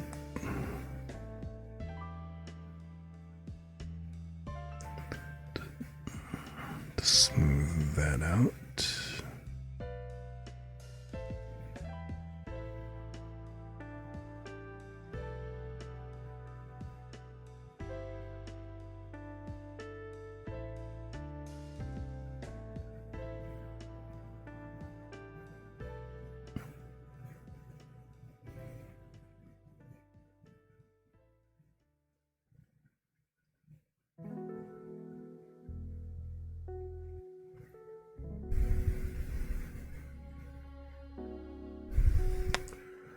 Where? Oh, that's right. It's the wrong program.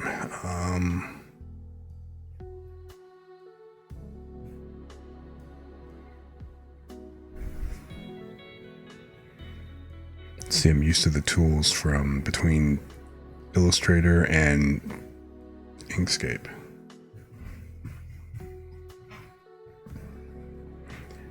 Enjoy the lurk, Lemmy.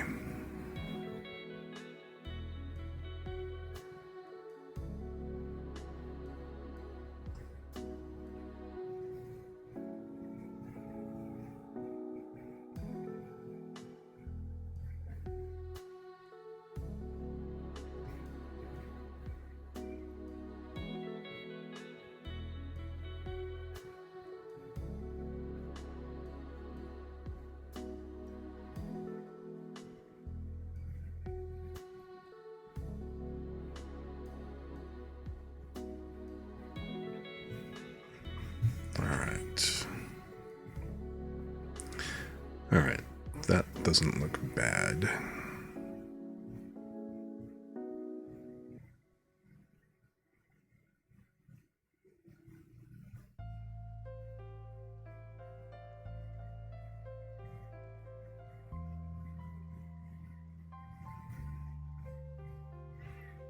I don't know, what do you guys think? I think that's...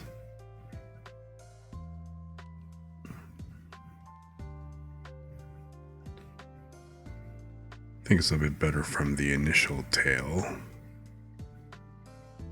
Well, it's certainly a little bit more robust. It looks less than, like, you know, somebody kind of like grabbed and crimped the bottom. So...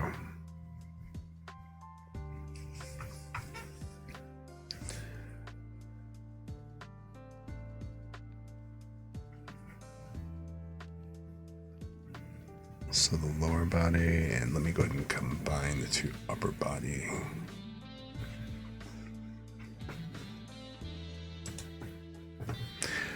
Well, yeah, he's bald for now.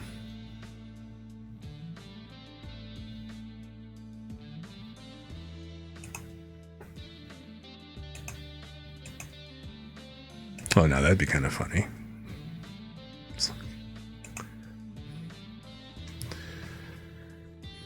Okay, but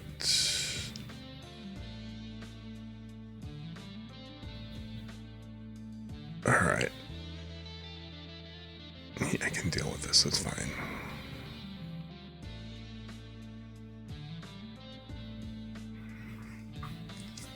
And with those different sections, I could. It would be pretty easy to go ahead, now since they're on separate layers, I can move stuff around. In fact, I should probably separate the arms, whatever. I'll do that when it actually comes time to start really converting this for Live 2D. I'm not going to get that involved and deep into it just yet. I'm not going to worry about it until then.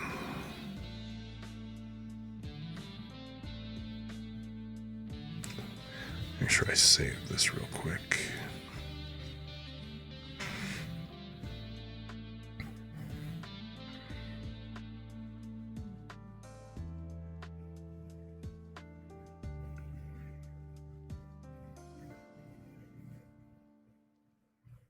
Alright, so now let's start on the Jinpei.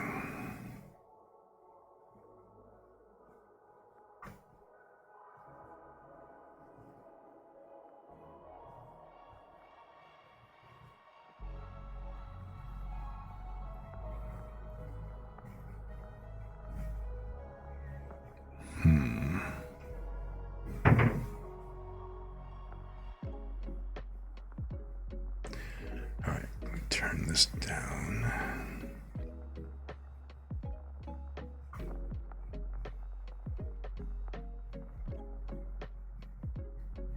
So 22, lower body.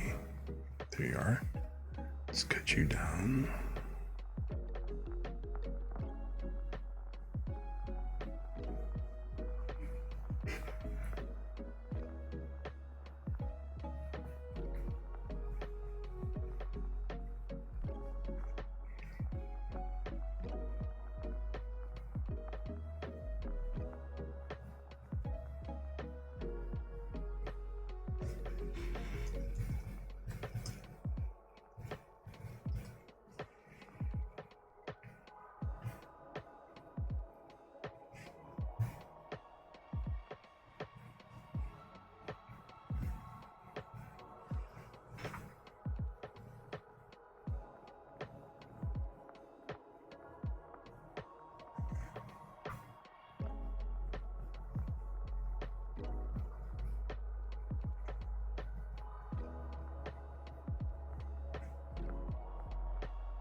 Okay.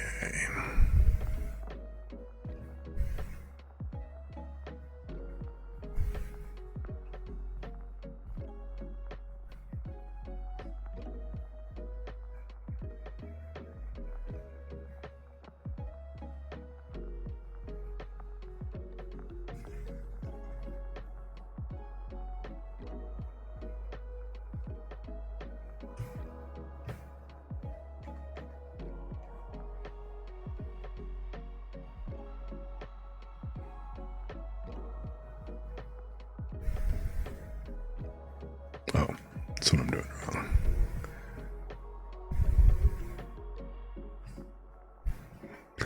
I'm like, okay, why isn't it following? And what I have this to 7, so I need this turned back to 7 as well. Alright. So now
can't really put that behind. So let me do this. Let me...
Okay, so now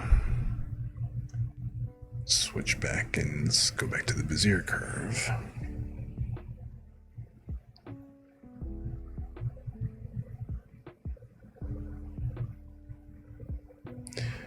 It's kind of interesting because of the fact that the Bezier curve it takes a little bit more getting used to working with, but once you're actually used to working with it, I probably would say that it's easier to deal with most of the time than like the other tools, for example.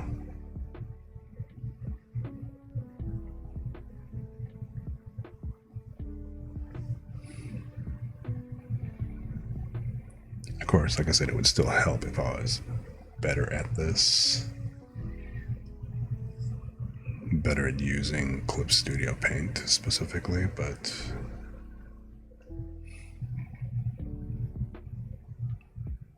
I can make it work.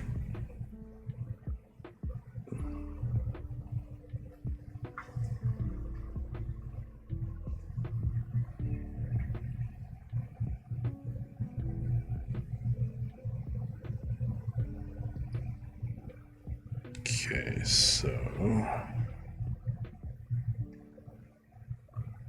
I come from like here.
That's not exactly the effect that I wanted, but it's pretty close.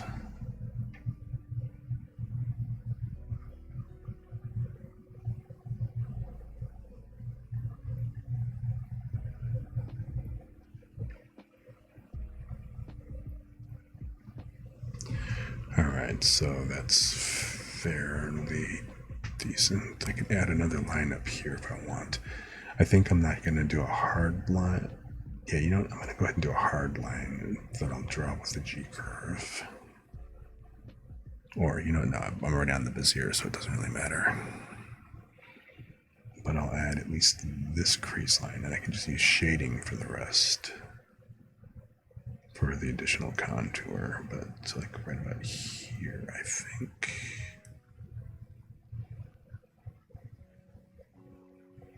That should work.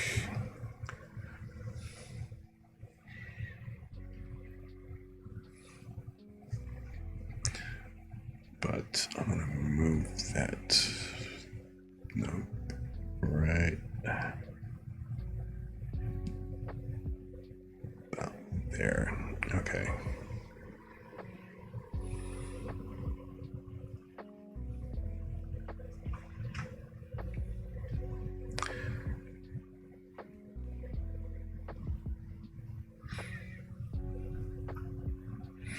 So like I said, I mean, if I were doing like a standard animation, and I was going to go ahead and worry about animating this whole thing, all of this being these Bezier vectors would make it a lot easier to manipulate and move around, as opposed to if I had just, done a standard raster drawing. If it were a cell type, if it were kind of cell type animation, sure, I could always just kind of redraw, but then at least with the vector stuff, I can kind of move the joints. It wouldn't be exactly the same as doing like, vector tweening, but it would at least still make it a little bit easier to manipulate. Oops. Shoot.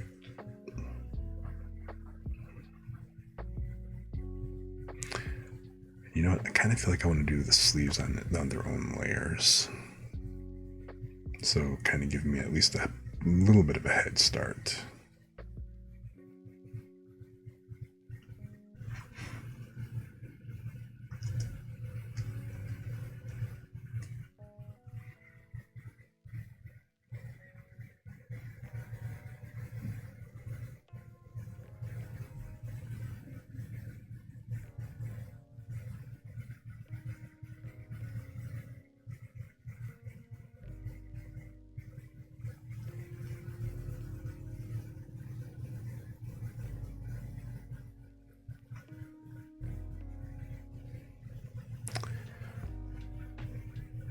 I think I'm going to start off just trying to make them straight. I'm not going to really worry about that too much.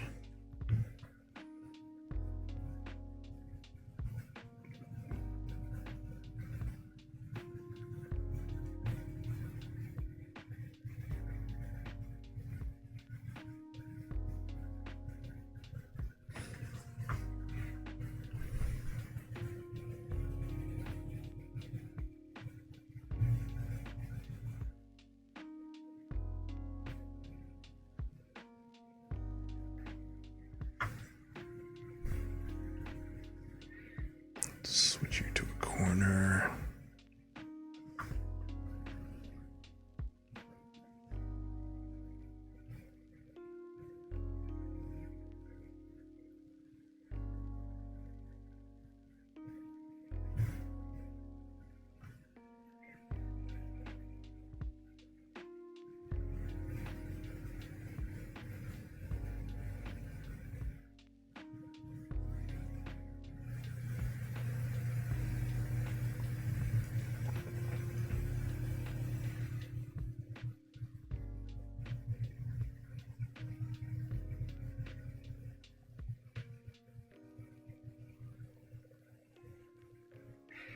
And actually,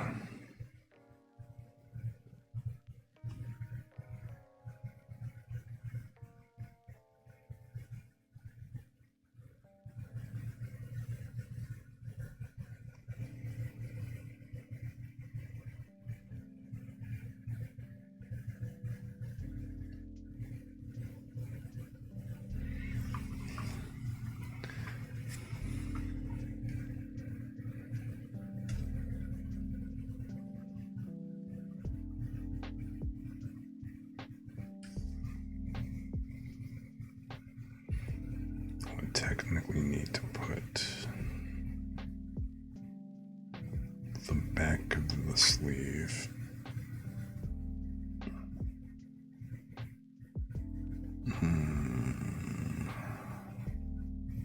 Alright, let's do this.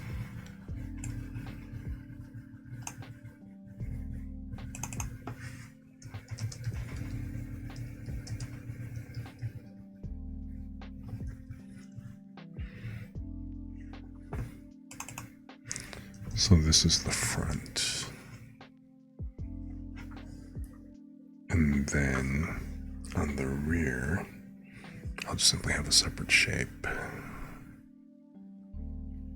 I totally miss having like full-blown vector shapes. But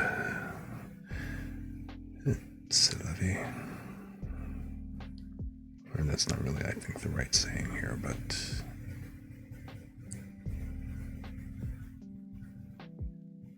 it doesn't even have to be that high. It's not going to show most of that, I don't think. So yeah, I'll just put it here.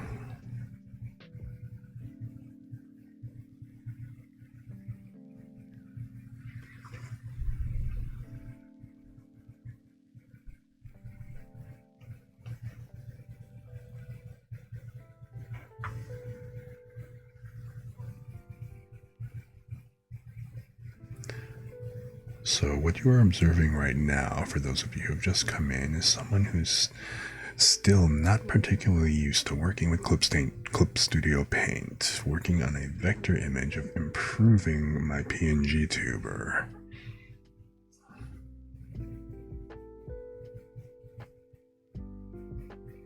And I'm working on the line art at the moment.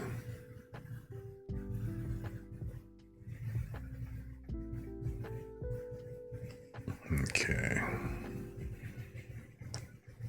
Of course, it occurs to me that the only way for this to actually work properly is if I actually separated the arm into its own freaking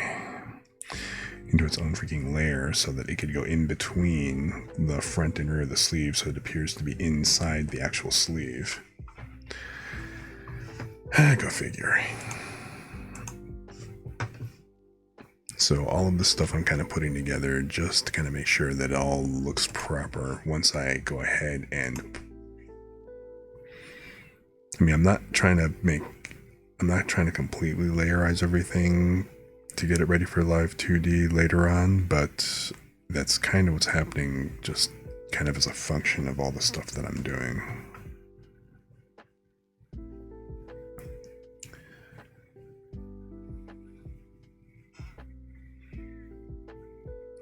You know what I'm gonna go ahead and do?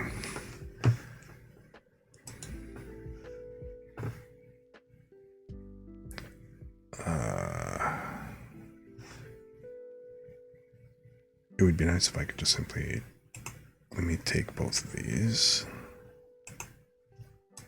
and duplicate layers.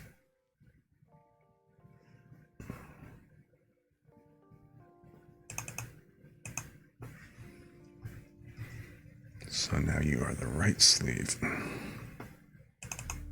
So you are right sleeve front and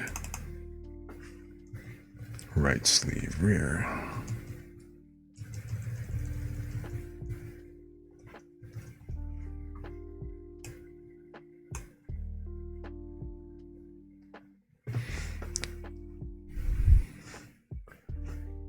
And you know what? Let me take you, put you in a folder.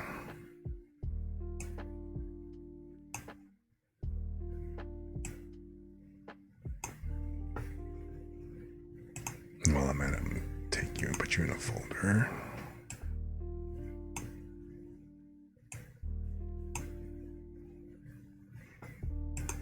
Now, it would be nice if I could just simply take this and transform both, but I don't think it's going to be this easy, right?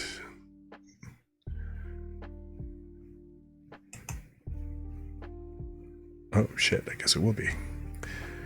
Alright, I'll take it.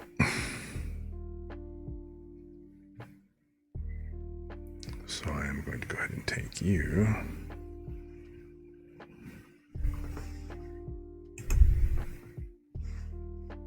Yes, apply the transformation. Now I'm going to move you. And I'll just arrow you. There's got to be a faster way to do this.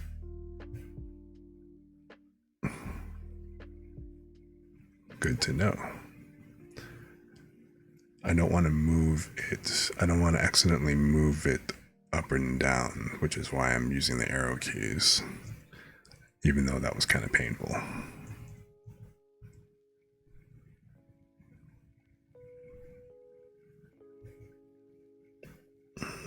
Okay, that looks fine. And yeah, I'll just call this right sleeve. So the real interesting part is I found out that for live 2D and stuff, they don't have to be vectors. They can actually just be raster layers, because you're going to go ahead and create a mesh on them and then manipulate the mesh inside of... You'll manipulate the mesh in live 2D as opposed to working with the actual vector things. So the only reason why I'm doing these as vectors is because it's easier to edit the lines. So if I want to just move stuff around, it makes it easier. So like when I come back down here and I'm going to apply for the PNG model, I'm going to animate the wisp. I'm going to animate the actual tail at the bottom and kind of make it moving, like it's kind of like floating a bit. Get back in position.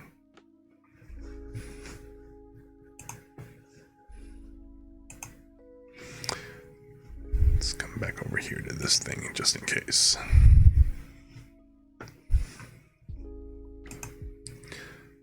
So I'm hoping. I'm definitely hoping it will. Alright, so I need to go ahead and go back to the Junpei body and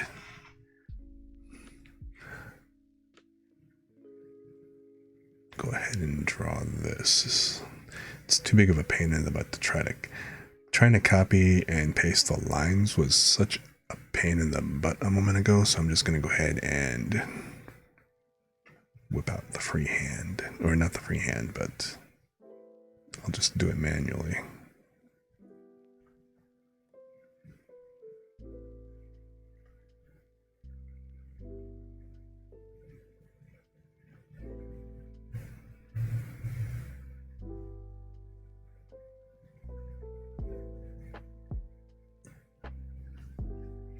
Okay. You are not a corner, you are a curve. And you'll come down like that. Don't move you over here.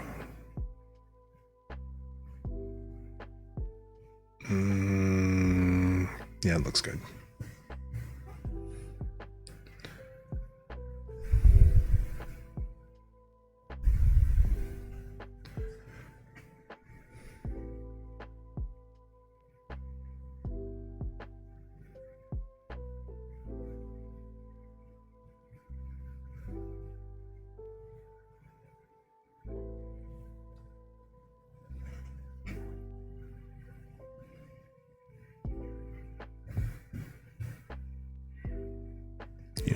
Let me try doing this. I'm going to just go from here and then to here.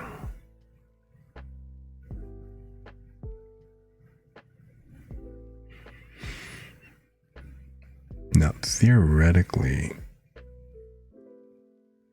I ought to have, instead of just stopping here,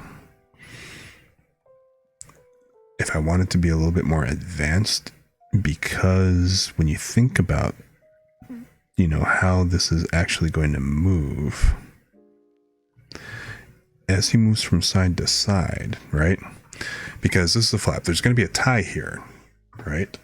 But then at the same time, so this tie is, I'm going to put on, and I'm just going to kind of hand draw on this and then kind of like, put it, but I'm going to put on its own separate layer so that it'll be separated, because yes, I'll wind up rigging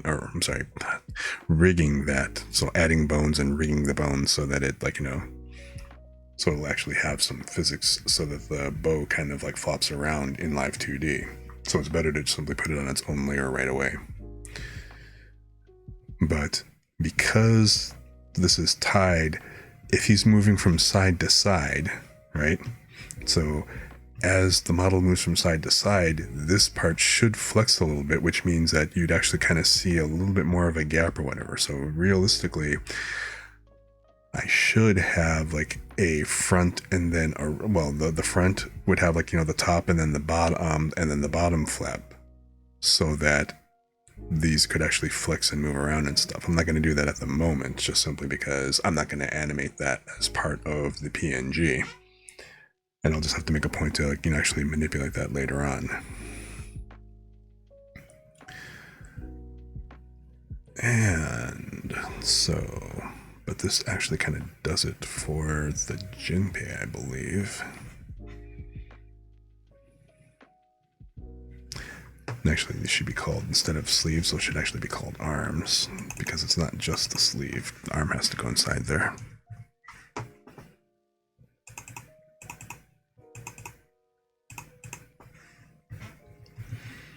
Which I'll actually have to fix that in a bit, but not yet.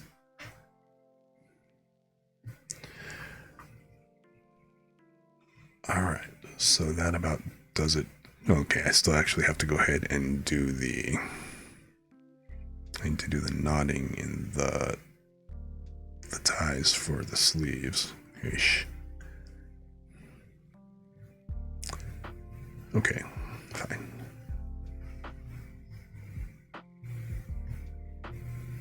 But let me see here.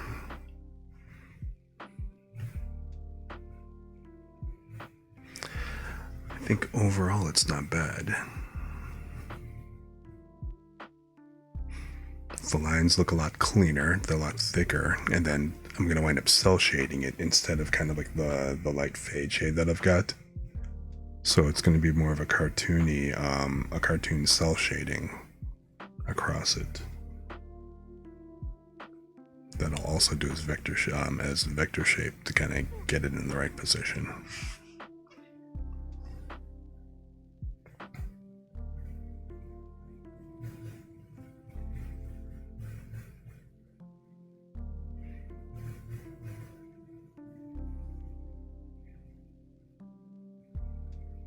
Or do you even see? Hang on.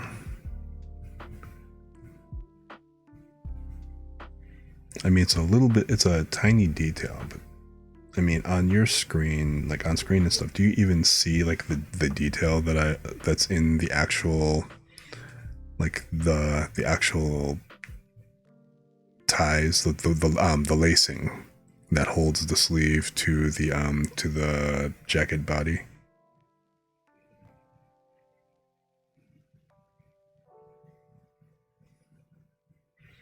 Like, I don't even know how visible that is in the first place. It looks cool, but...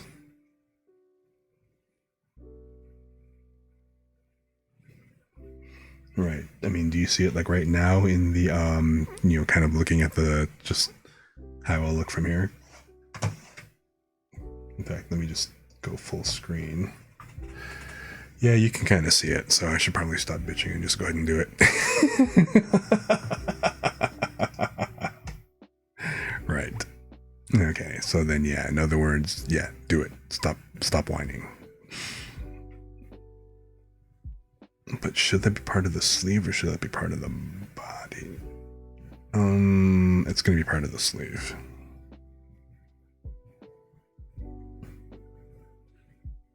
But you know what? I'm gonna freehand all that. I don't have to. It's not that serious.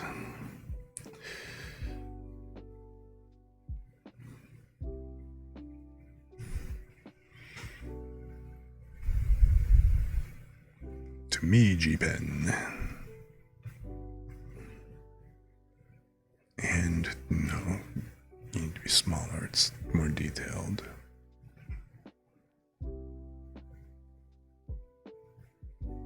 Okay, you can be larger, slightly. Okay, no. Yeah, maybe not. Split the difference.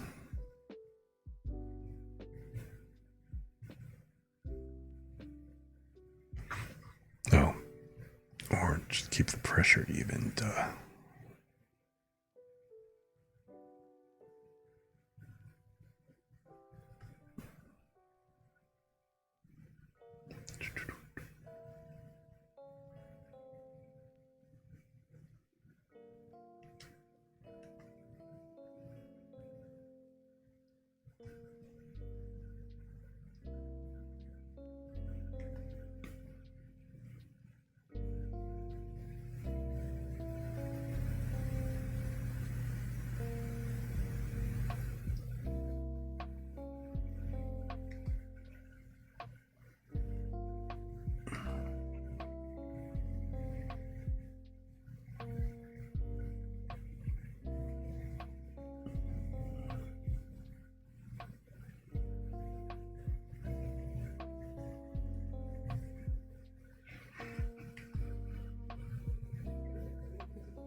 You rickrolled one of my streamers? Really? What did you do?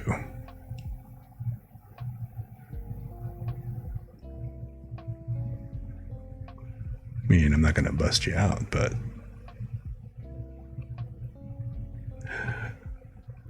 who was it? Or, well, no, you don't have to tell me. It just, what you end up doing?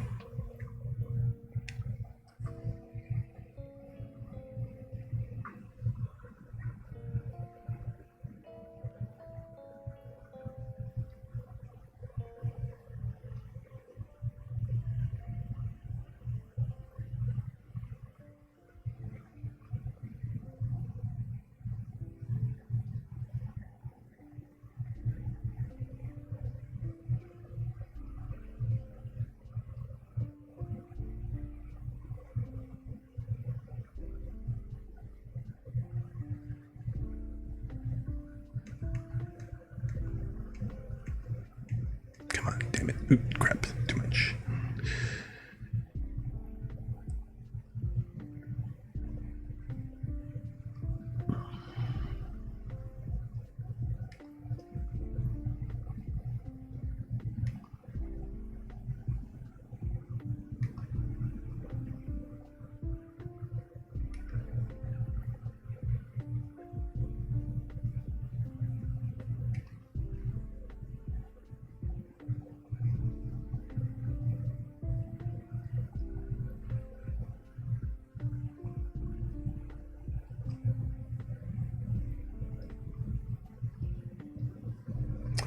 You requested a YouTube song and they gotcha. You literally rickrolled them. Well, damn.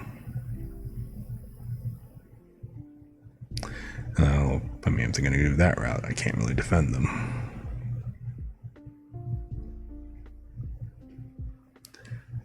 Because after all, you know, what if you genuinely wanted to actually hear the song? Can't really say anything about that, huh?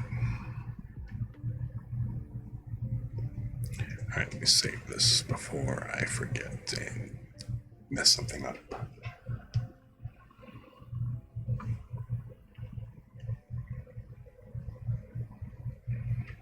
Alright.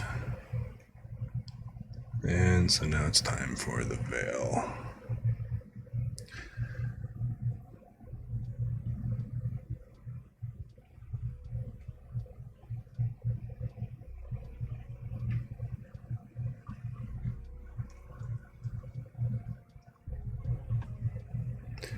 Oh, wait, what is this?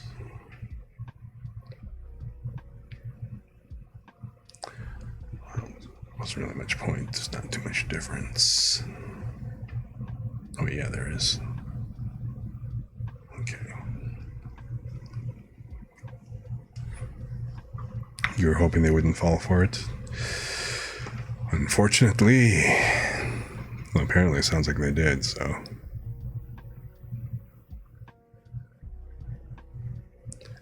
You know, while I actually have this here, I'm just going to go ahead and, or you know what? If I go to this, if I go to this layer, and will this work if I, oh no, you know, I already tried this garbage already once.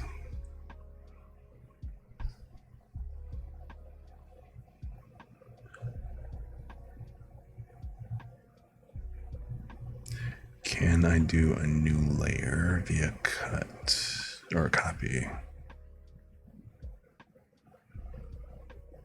Okay, it did. Cool.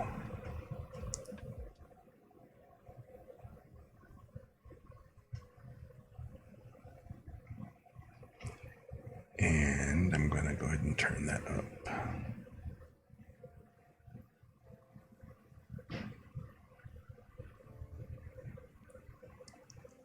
Oh, wait, no, that didn't do what I wanted.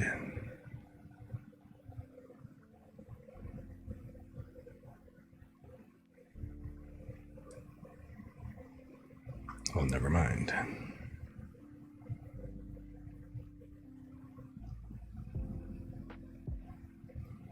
Okay, well, that's fine. I can still just do a quick lasso.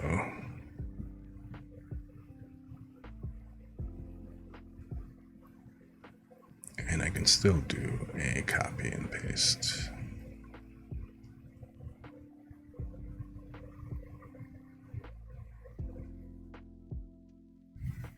And no, I still did not want. Alright, fine. You know what? Hell with it.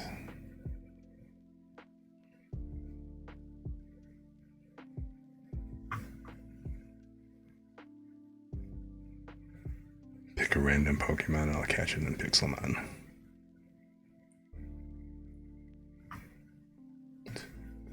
Kind of wishing that that would work for this.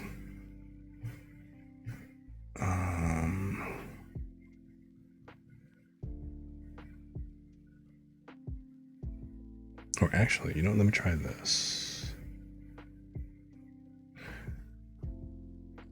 I'm gonna go ahead and.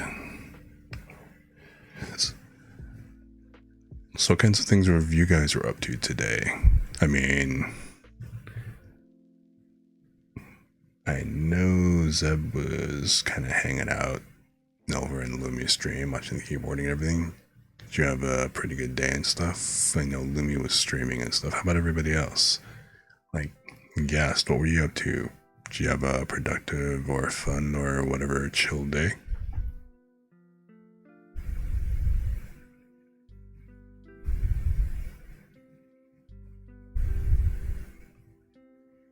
Will this work if I just do this?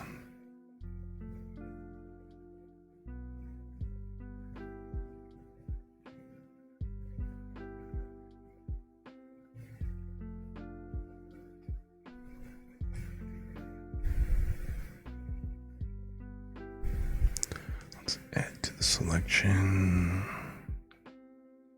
Okay. Pokemon Arceus? I haven't played that yet, so how are you enjoying it? Is it pretty cool? Hey! Awesome! Thanks for the raid! Welcome, raiders! Welcome, welcome! We are just sitting here having a chill time. I am struggling with kind of getting the hang of Clip Studio Paint, upgrading my non-corporeal ghostish form. Kind of getting it ready for Live 2D later, but also just cleaning up the lines and making it look a little bit better, more proportioned and everything. Let me copy and paste this real quick, and let me go ahead and throw a shout out. It's coming along a little slowly. Like I said, I'm still kind of coming over from being a traditional artist with pencils and pastels and stuff, so I'm still getting the hang of digital, but I'm more used to, you know, working with like Adobe Illustrator and a little bit of Inkscape for vector type work. So I'm still kind of getting the, you know, hang of doing vectors here, and also like, you know, just like the general drawing and stuff and working with the tablet, because I unfortunately don't have a screen tablet, so I, you know, not one of the cool kids that has one of those things. I've got like an older, I mean, it's still a nice tablet. It's a Wacom Intuos, but yeah, you can. Oh, I'm dead. What was that whole not drawing directly on where you're actually looking and stuff, kind of getting used to that. I still have a little problems with that here and there. But yeah, man, I mean, thanks for the raid. Much appreciated. Glad you guys made it. Glad you came in. And so, yeah, how was your stream?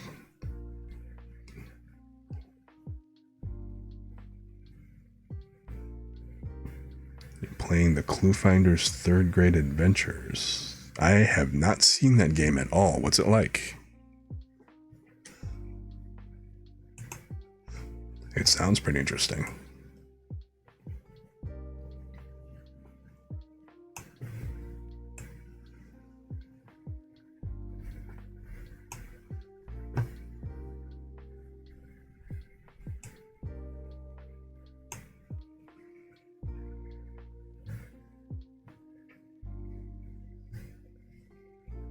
So, but yeah, man, I mean, I don't know how long you were streaming for and stuff, but if you are tired or if you need to go, by all means, feel free. And if you know, I mean, you could also, if you need to, just kind of hang out, lurk, do other stuff. A 90s, oh man, 90s clue finder. That sounds cool. Is it on Steam or something? Or because if it's a 90s game, I don't know if it would even be on Steam. Was it just like a local someplace, or would it be someplace to find? Someplace you can find a copy to play it. And like, you know, archive.org. Okay, fair enough. I'll just have to check that out and do it the old-fashioned way.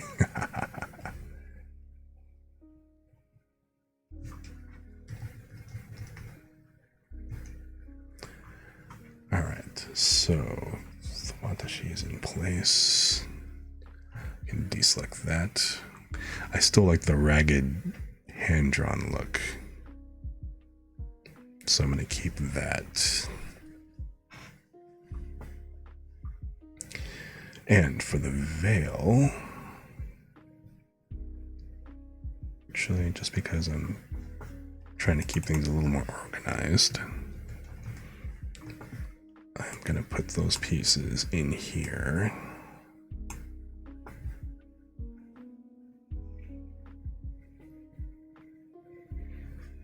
So, man, math, science, and geography questions. How'd you guys do? I mean, you said it's a pain, but yeah, I can totally appreciate that. Yeah, it's probably going to be a pain. I don't even want to think about kind of going back and revisiting that stuff, man.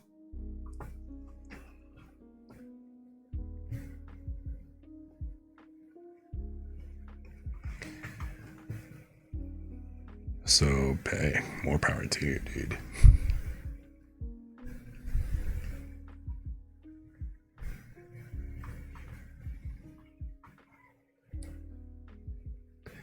It's like, it kind of reminds me, like, especially like back in the 90s, they had like all of those, I can't think of the name, but there was like a detective type game, like, it was you were like the nephew or something of Sherlock Holmes or whatever, and you had to go ahead and solve these mysteries and stuff.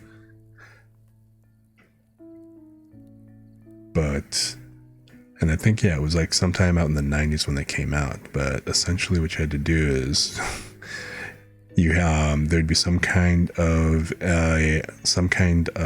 mystery that occurred, and then you'd have to like do stuff like investigate the people. Like, you'd have to kind of like get into their to basically just break into their rooms in order to kind of check and see and look for, and search for clues. But in order to go ahead and get into their rooms, it would actually just be like a trivia quiz instead of like lockpicking and stuff.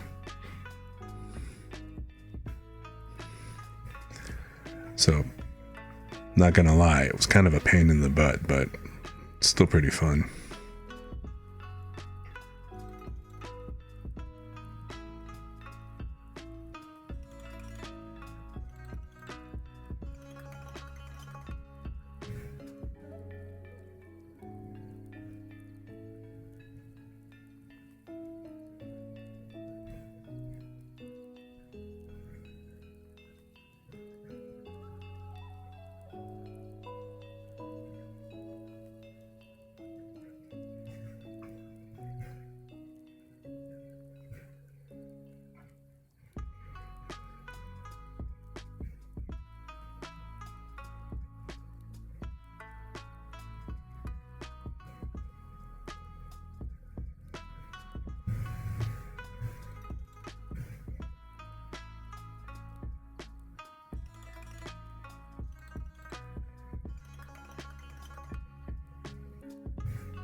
to go back and adjust that.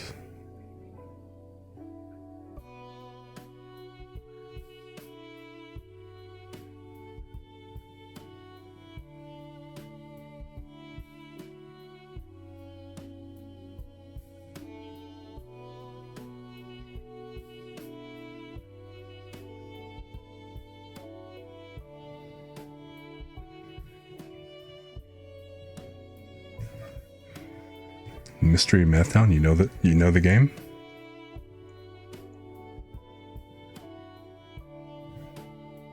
That'd be pretty cool, man.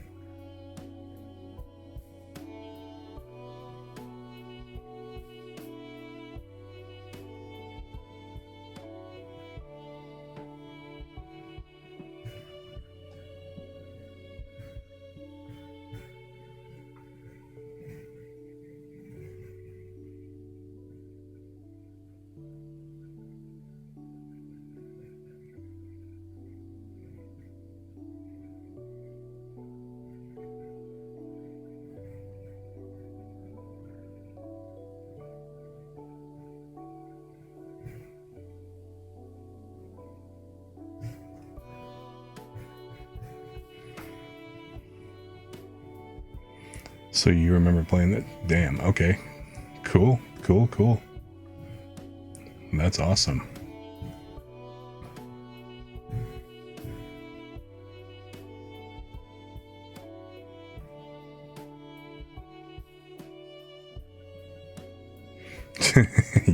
Your childhood is now complete.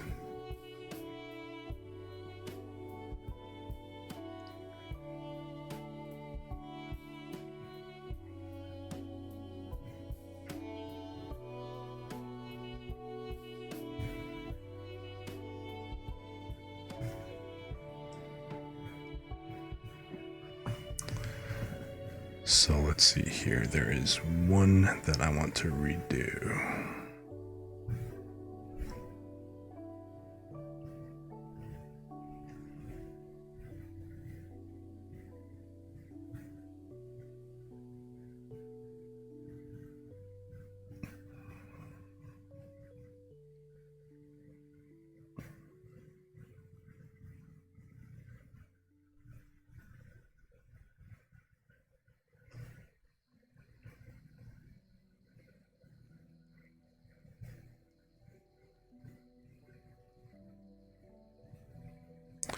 Oh, for crying out loud.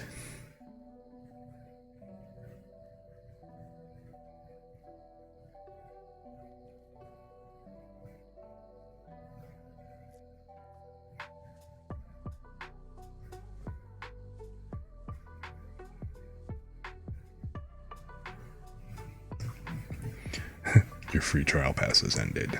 Well,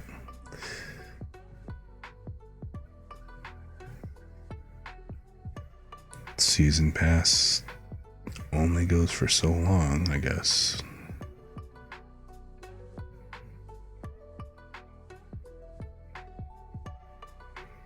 Let me see here.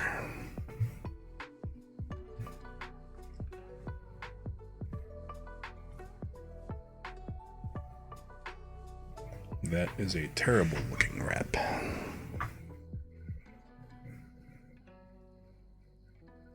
So I think what I'm going to do is I'm going to flatten that.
Okay.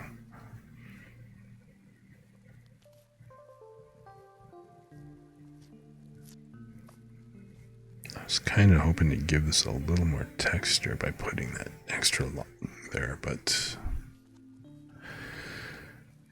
nope.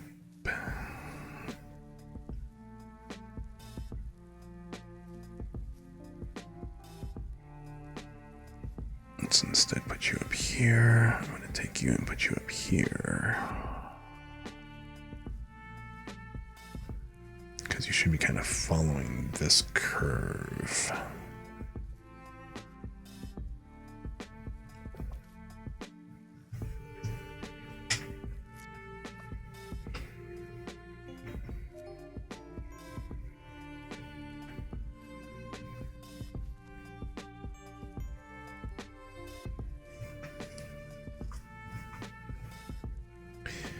All right, and let me get rid of this.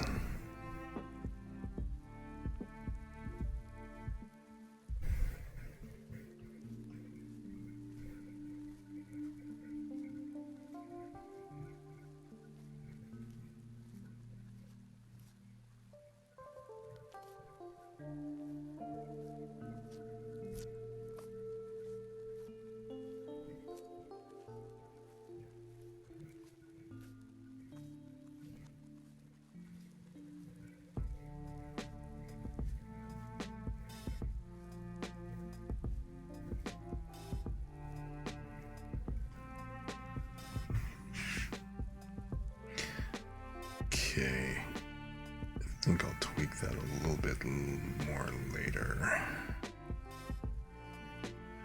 I'll tweak it more when I actually start adding the shadow to it, because unlike before, I want to make sure that I'm adding proper shadows in here to give that like kind of more texture and dimension.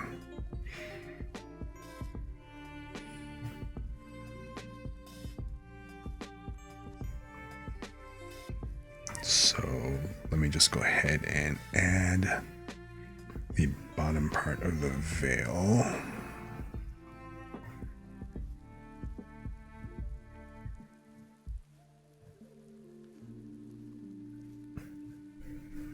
And now back to you, Bezier Curve.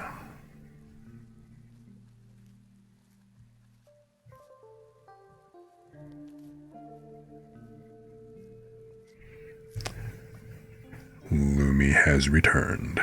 Welcome back. How was your lurk?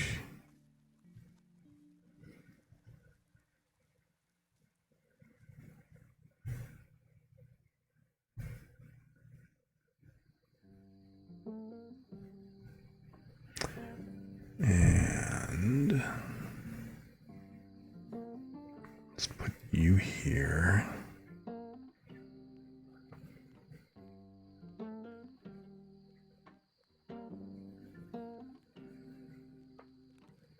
And try applying a slight curve like this.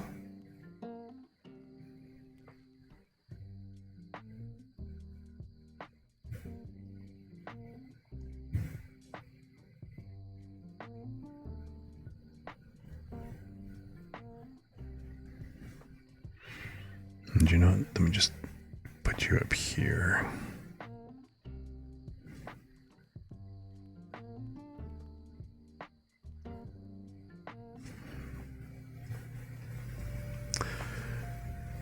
Oh, so you ordered those stabilizers, huh?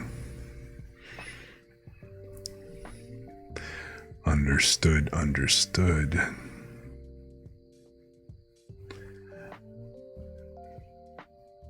I completely understand, like, you know, kind of getting on that project now while you can, while it's on your mind, because otherwise it's just going to keep bothering you until you eventually do something about it.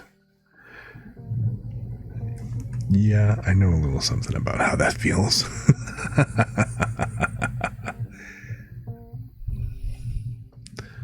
Let's make that a flat corner. Let's make this a corner. And I think that should be kind of good for the rest of this. Although, I think what I'm going to do...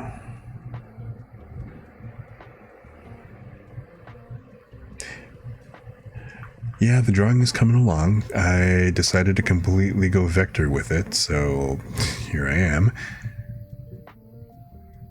Just simply because I figured for the animating stuff that I wanted to do it would just be a little bit easier. At least, yeah, I mean, the only thing I really needed to, kind of vectorize and animate is like mostly going to be the tail for, at least for the PNG tuber.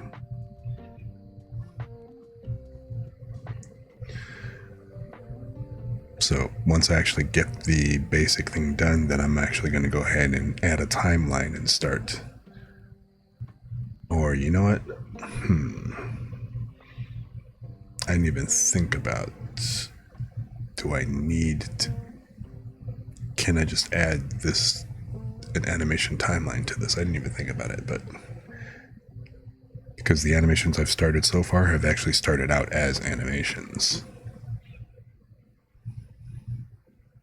Although really, well no, because I'm going to animate, I'm going to make an animated PNG. I'm not going to have these as separate states in the VRoid, so.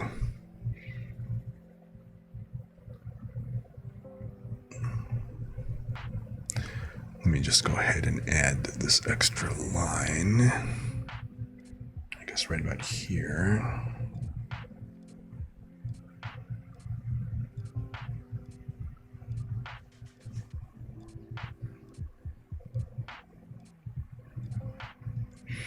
And yes, it's definitely good to capitalize while you've got the energy, while you're kind of like, got the momentum and everything. Totally understand. Like, yeah.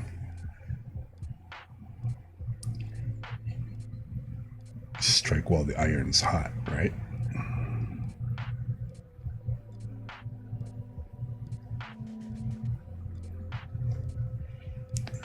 Let's see here. Let's kind of take this and give this a little bit of curve. Likewise, let this kind of curve in a little bit. Oh, sacre bleu, I've missed one. Let's just go ahead and switch this over. Oh, yeah, that reminds me. Hey, Lumi. It puts the lotion in the basket or it gets the hose.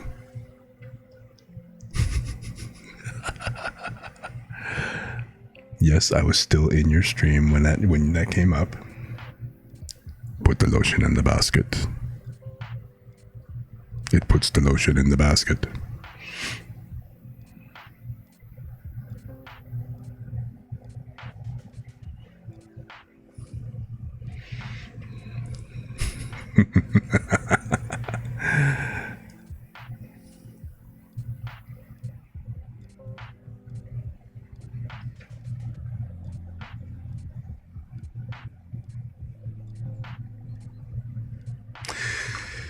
Okay.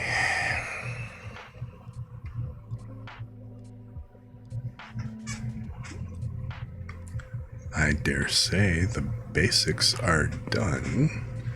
I do need to clean up the arms and bits, but let me go ahead and add the color.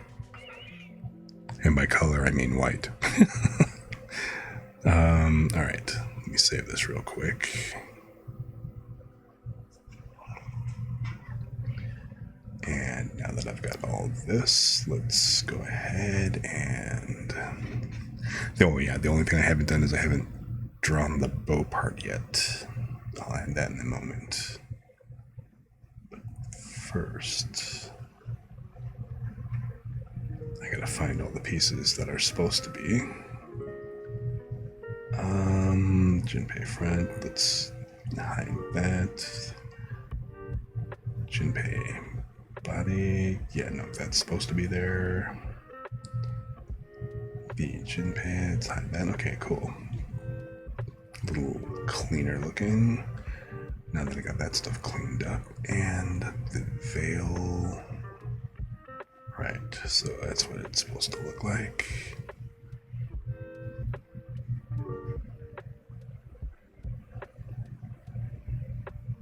Okay, so let me just go ahead and turn these all the way back up.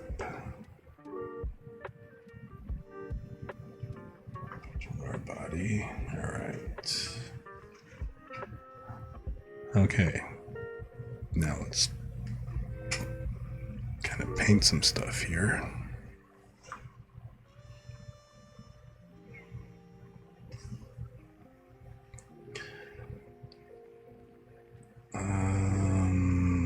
Let me go ahead and start by the veil. Let me hide that. Let me hide the body.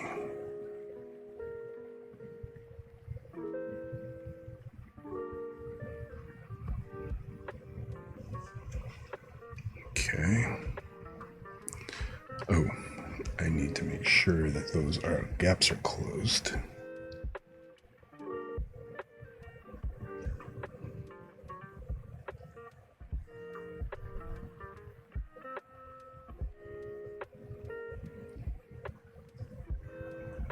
All right, that looks good.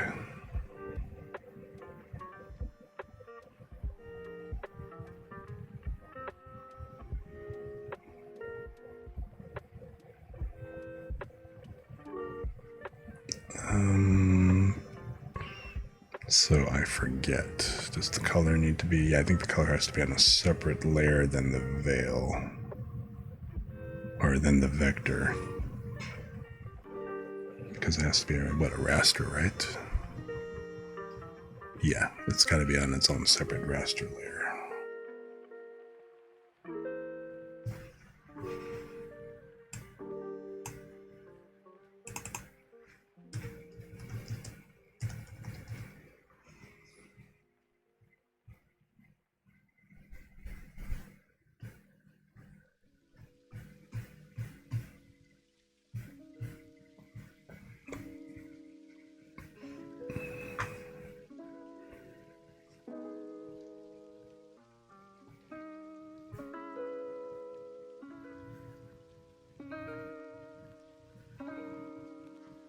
What the hell?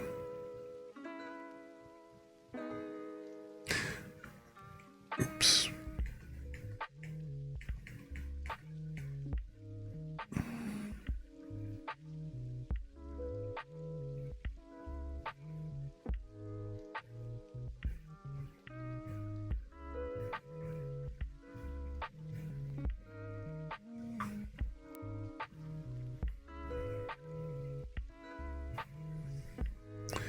All right, so that's the veil handled.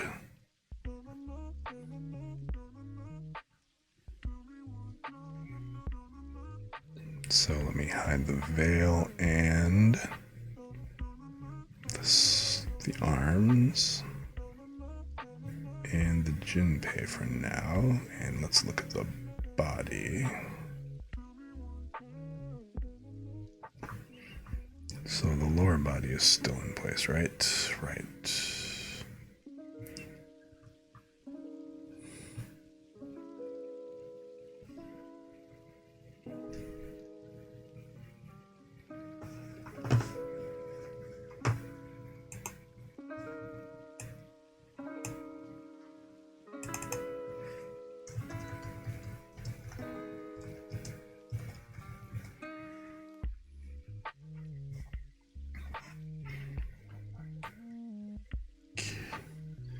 You still love doing them as summer school work? All right. There's a site that saved the games in zip format. Is that something that you can post here? Is that TOS, or because those games are 90s, so it's like what? It's an archive site, right?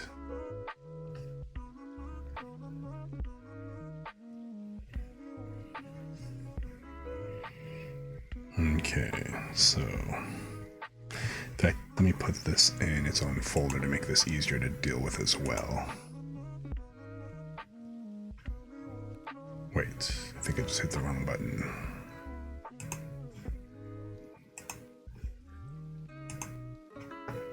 Nice. Thanks for posting that.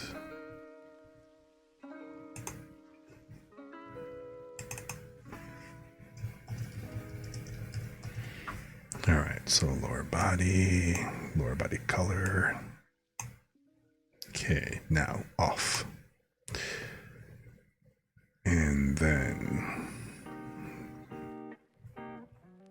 upper body. Let's go ahead and drop you in a folder. I'm gonna need to separate the arms. So it's kind of turning out that even though I said I wasn't going to go ahead and do all the extra layers yet for the,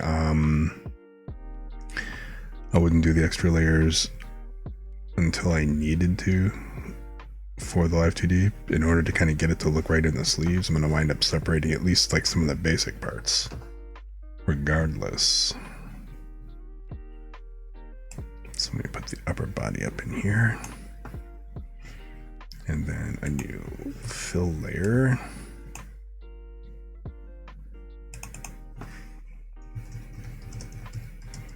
Call it upper body color. Which, bang, done, colored. And if I have done this correctly. Alright, cool. As well as the veil.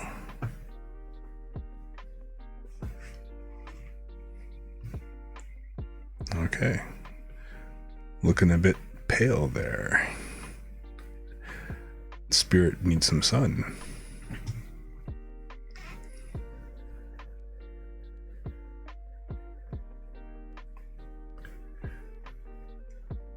So, okay. This is the only catch, because, I mean, I could probably, do something like paint this liner or something like that, or otherwise hide it. But then again, at the same time, I'm not going to be tooling around. It's one thing to not have any pants since I don't have any legs, but this just doesn't feel right if it were just completely bare. So I don't think I'm gonna, I think I'm always gonna wind up having a veil, having the Jinpei jacket on. So let's see here. First thing I need is I need to hide the body.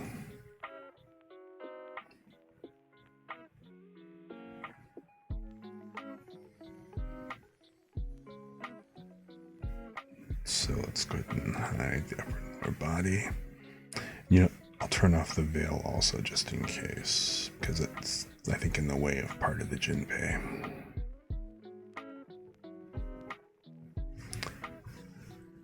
And I do need to throw it in a folder so that I keep it together with its base color. Throw you in there and create another raster layer.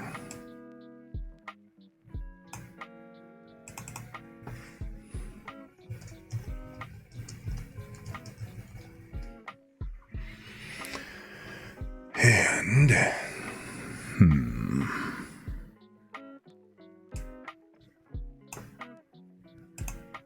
what color are you again?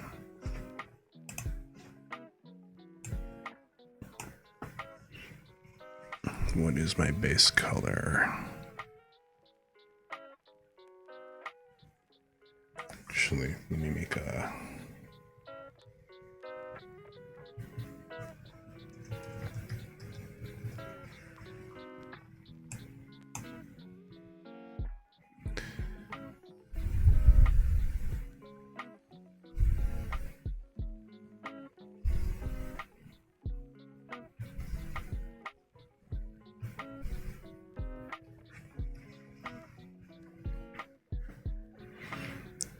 Alright, so in the first place, we've got basic white.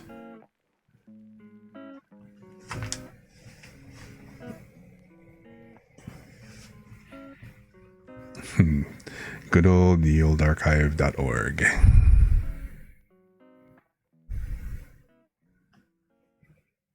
Let's go for the base color.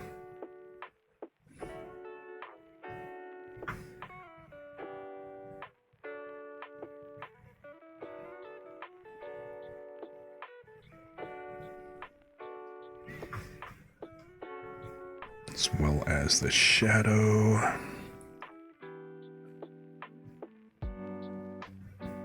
All right.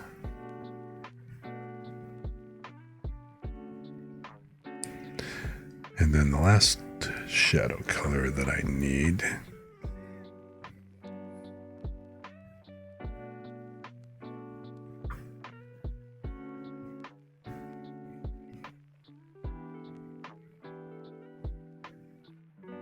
all right.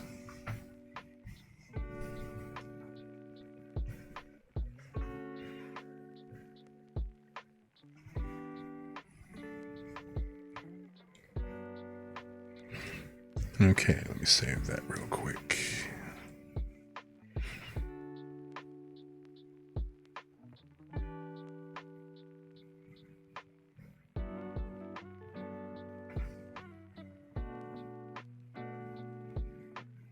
And again, I still need to add the tie, but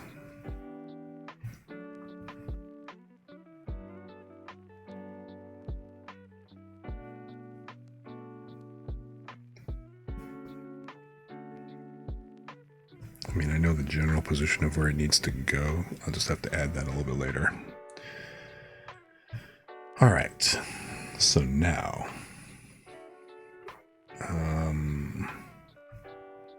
the Jinpei body. First of all, where's the Jinpei? There we go. Wait, why are you? Oh, there you go.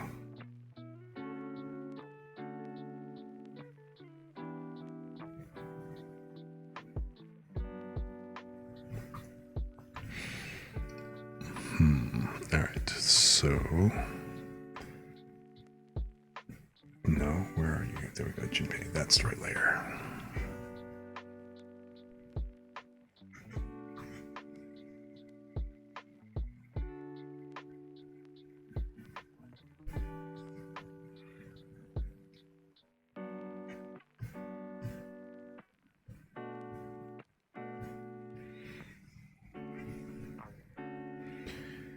Okay.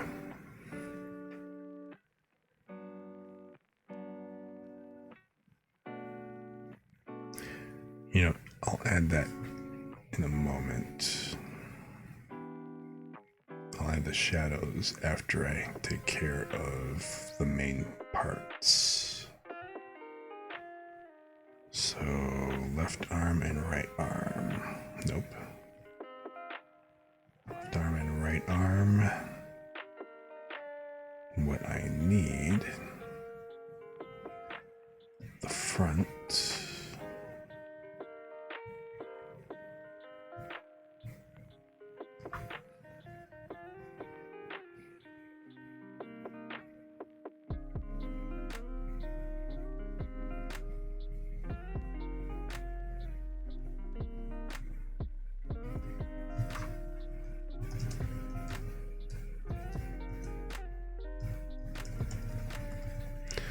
Okay, let's see front color.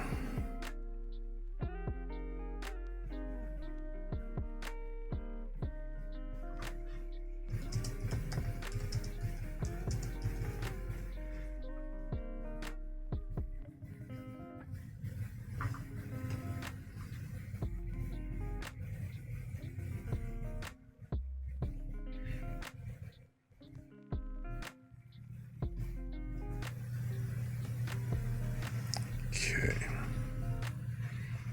And then let me hide these.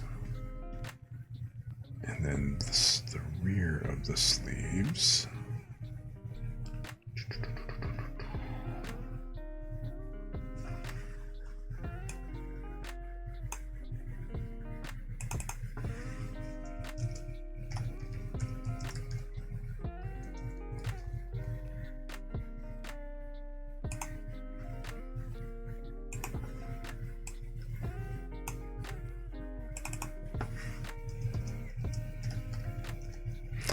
So sorry I'm being a little quiet and not doing like, a whole lot of extra rambling and stuff.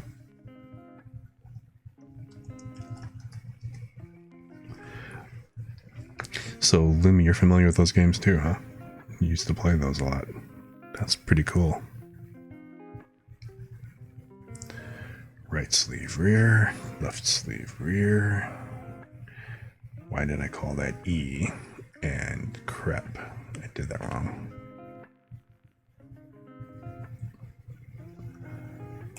This is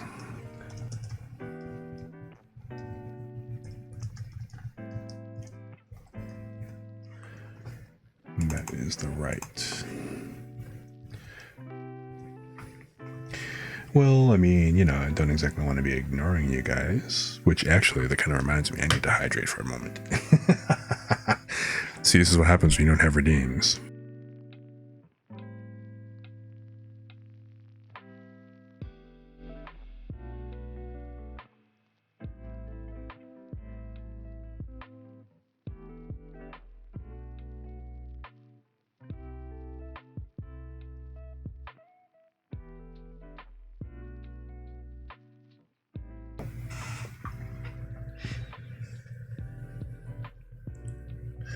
Okay, right sleeve, this is you. Left sleeve rear, this is you. Alrighty. Or, I guess all lefty either. Okay, so now if I turn back on. So it's the rear is active, then the front color, and you look like, why is that transparent? Oi.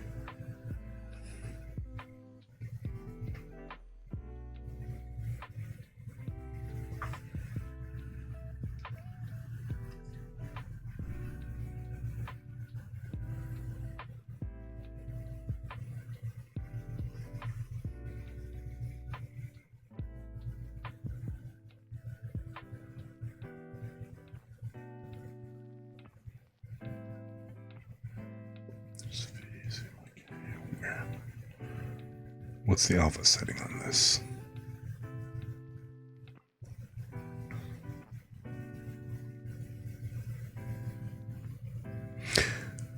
Don't tell me. The paint tool.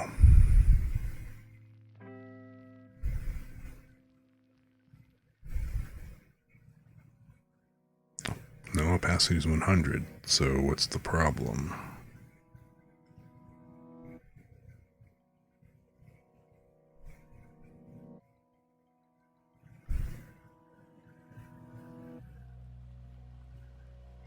You know what? Fine. Left sleeve front color, we're gonna do it this way. Let's lock the transparent pixels and forget that. I'm going to switch to the G pen.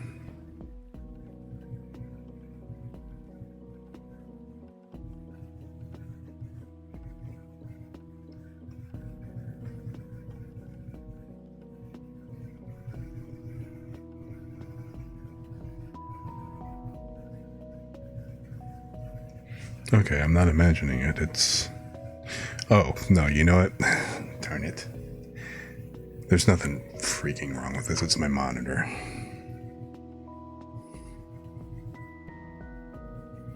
Trip me the hell out there. Okay, fine.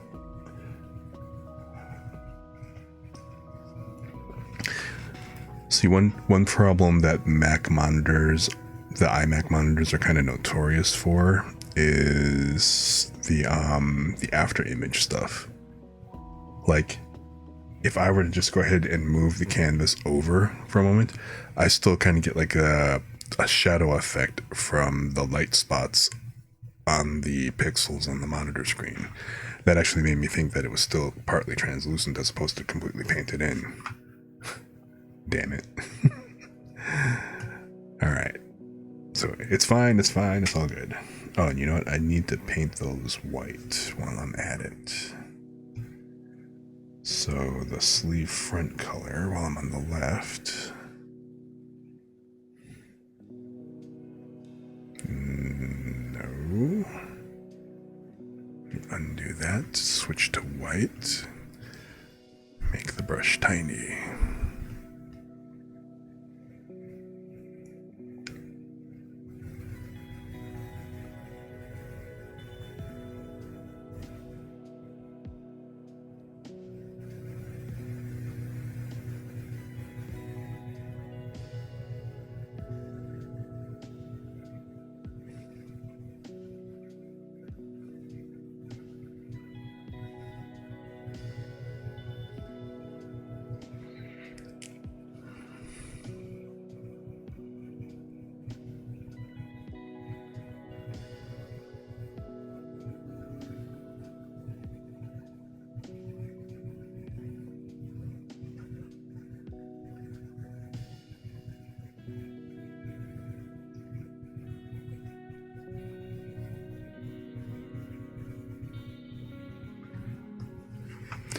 You dozed off? Hey, welcome back.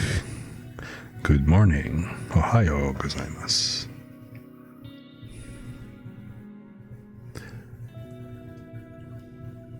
Well, we covered the meaning of life, the universe, and everything.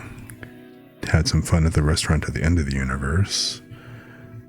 And just topped it off with some 43.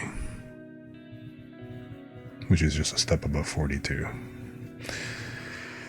So, you missed a good bit, I'm sorry to say. Better luck next time.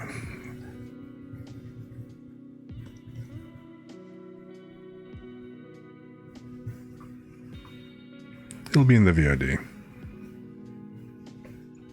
So, you can always replay and live vicariously. Alright.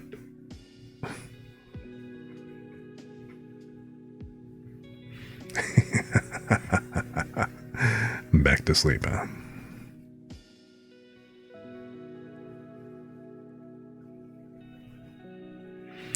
I mean, I always did say that, hey, this is the perfect stream for getting your relaxation on. So if you doze off, if you fall asleep listening and everything, that's all good. It's all part of the plan.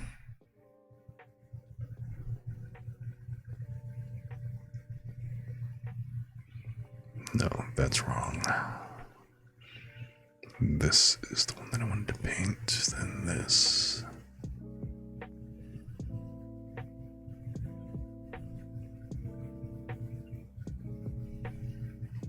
So, and besides, if you dozed off and everything, that just means that you needed a break anyway. It's all good.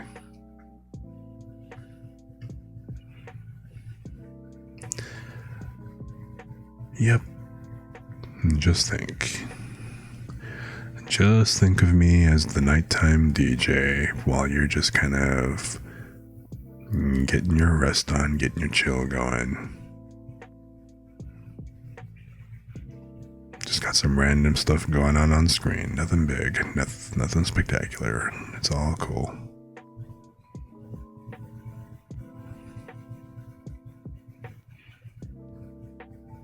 So if you feel the need to doze off, feel the need to kind of relax and rest, and if you fall asleep, that's cool. Mission accomplished.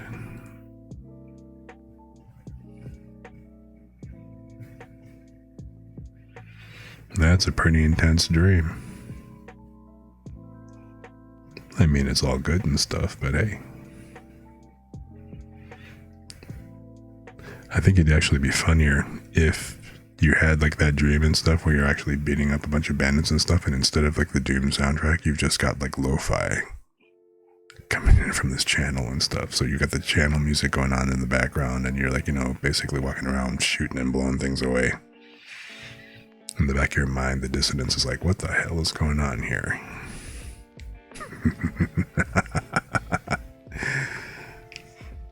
But that's just my sense of humor.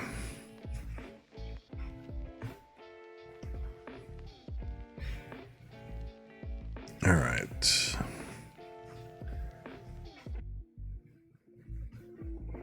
Let me hide the arms for a moment and check the actual Junpei body.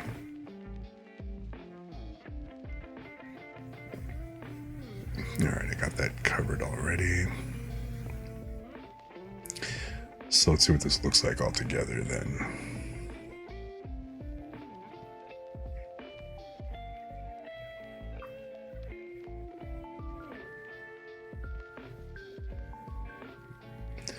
Right arm, left arm. I already know that the, the body, the arms are going to be a problem because it's going to appear behind the back of the sleeves.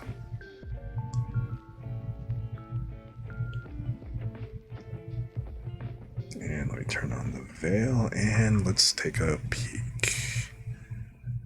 Okay. The new and improved, well, flat without the shadow part yet. I think it's coming along. I think it's coming along rather nicely.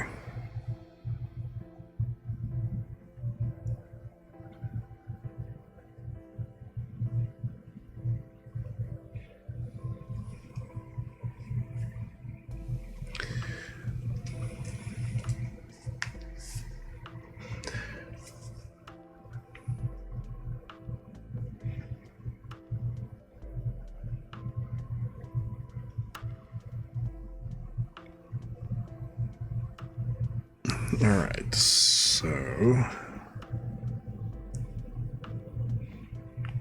the real question is, can I add a timeline to this? Oops. No.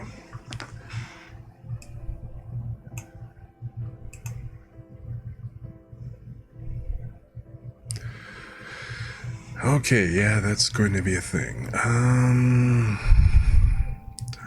new timeline. Alright, that's fine.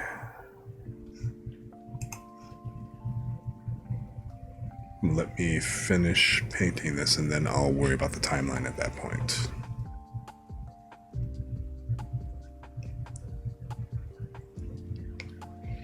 So I want to go ahead and add some cell shading, some shadow.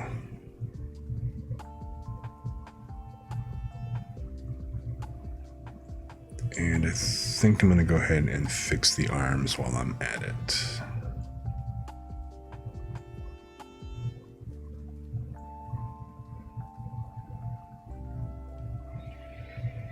I also think that I should make the outline heavier. So, all right.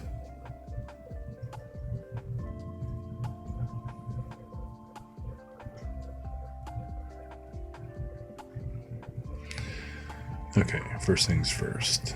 Let me go ahead and...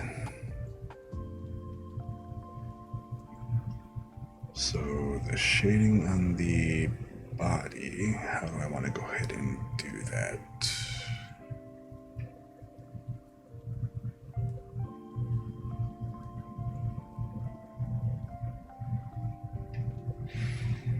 Well, first of all, the upper body, the lower body, I'm going to go ahead and add a shading layer, a shadow layer. So I'll add another raster layer.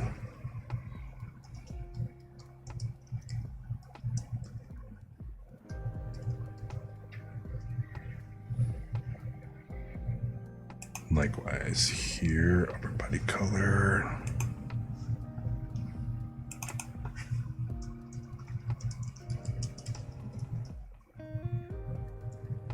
I'll even spell it correctly. Okay. And then let's see here.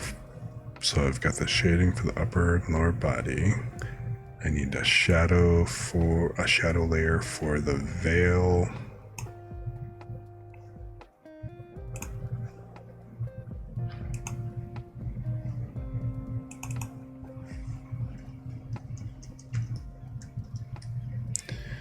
All right.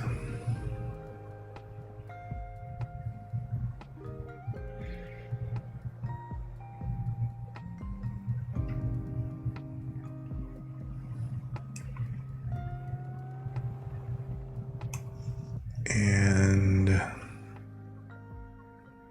oh, okay, that actually kind of worked out a little bit. What the heck is that?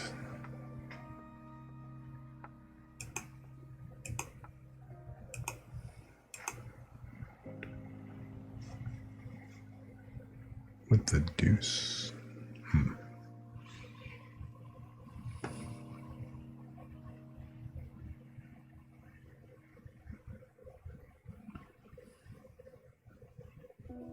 Okay, but what I'm going to go ahead and do, I'm going to start on the upper body real quick here.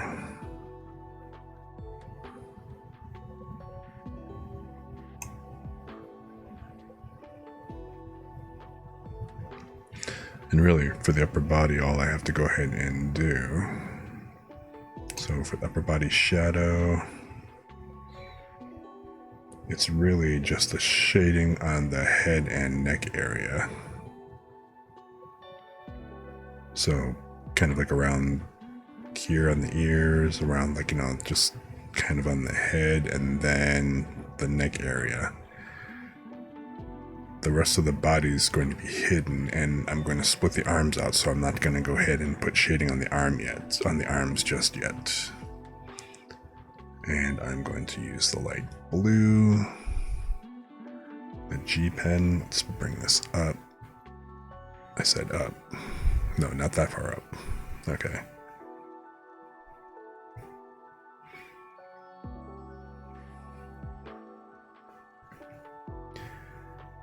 And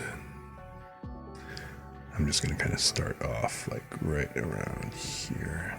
Actually, you know what I'm gonna do? Let me lock the pixels. So I don't have to worry about, oh wait, that's not gonna work.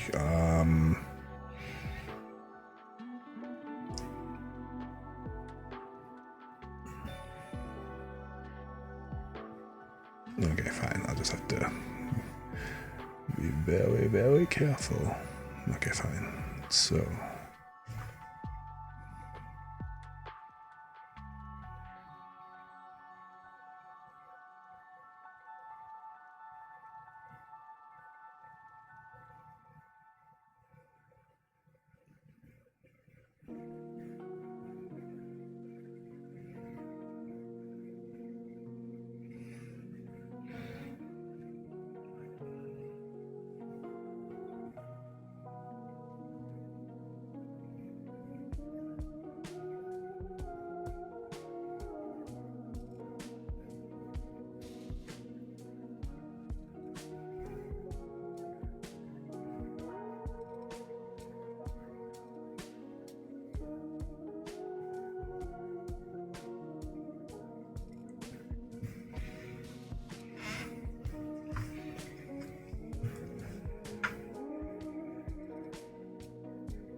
okay, then for the neck area,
Looking a bit chrome domed over there.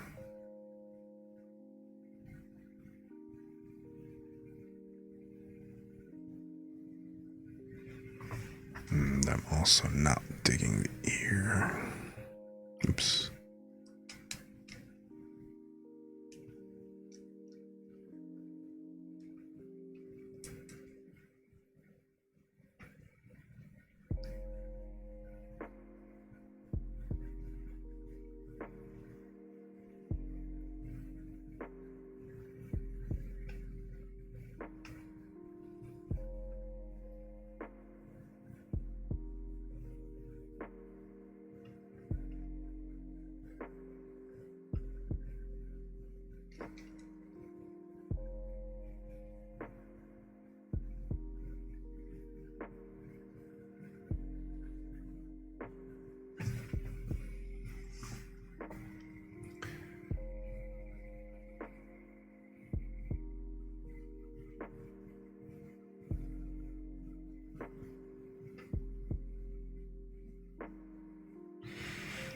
Not quite sure how I'm feeling on that.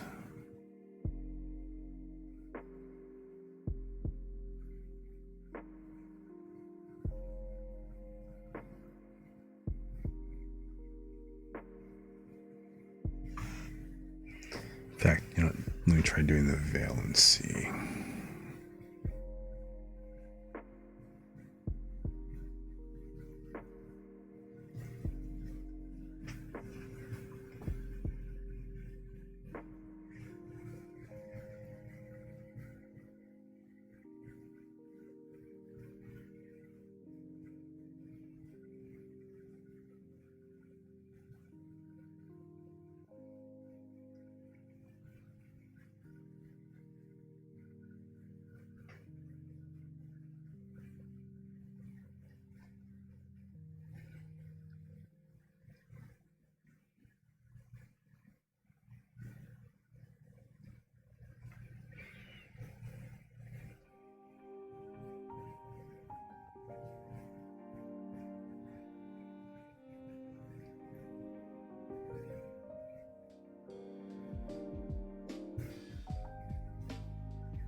What am I looking for here?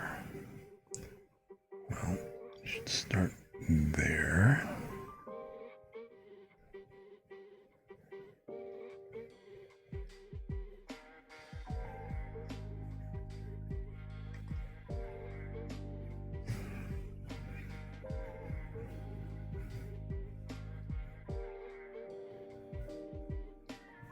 And then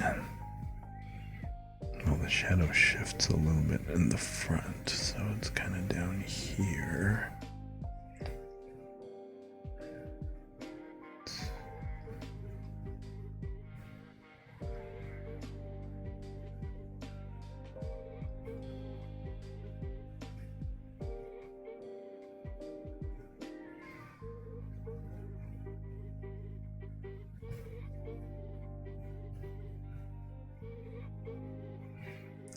So let's see here, there's a bit of that. Then it kind of comes along over here, but I'm not entirely satisfied with this yet.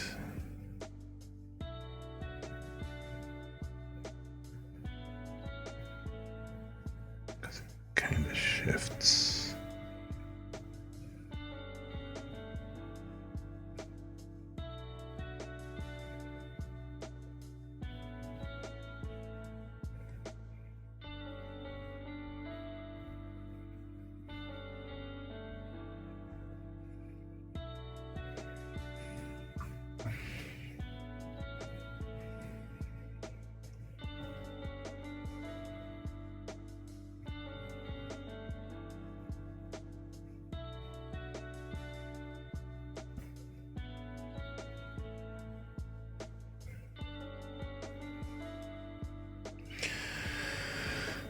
Okay, but now the thing is, this is a twisted towel, so there should be like...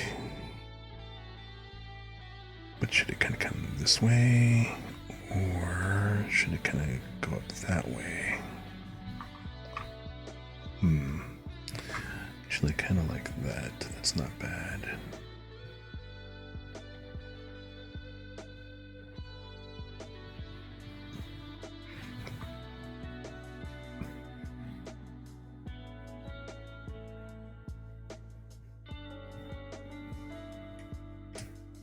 Well, it wasn't bad until I messed it up, but...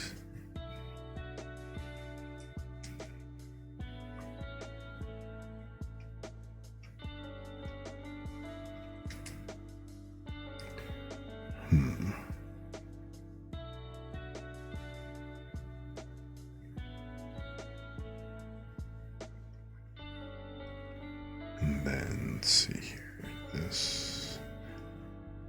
Well, the knot is kind of coming this way, right? Like, kind of like that.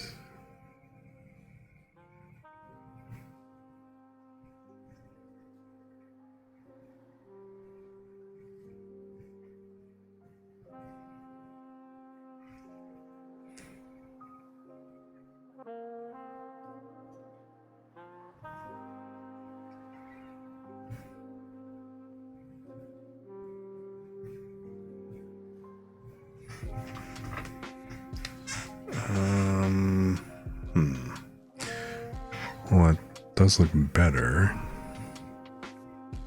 Ish.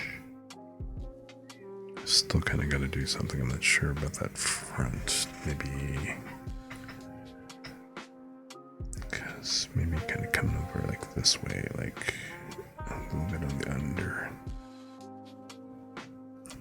Yeah, that's not bad.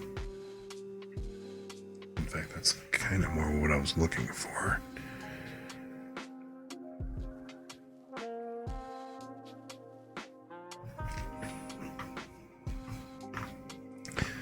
So,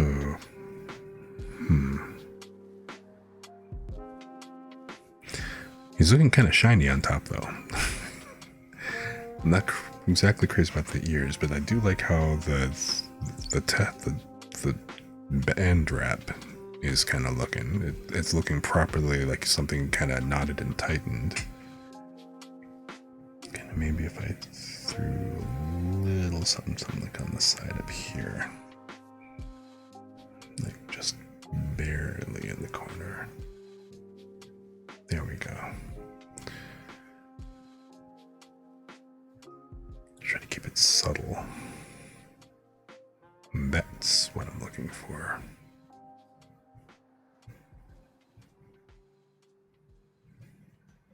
Oh, cool. Thanks.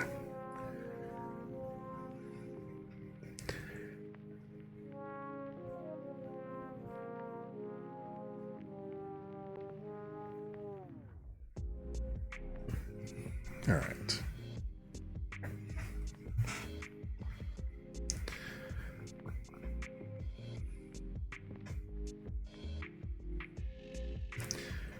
And then down here,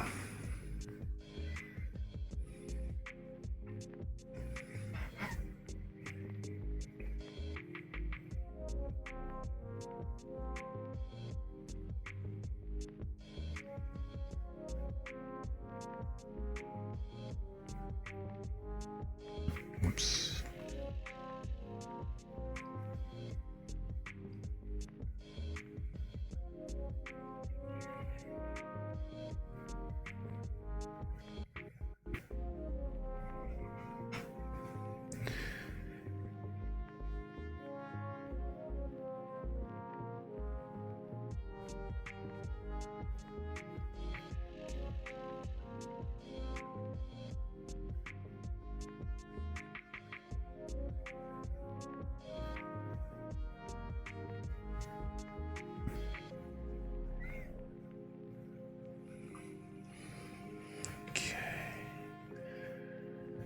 And then there should be really light.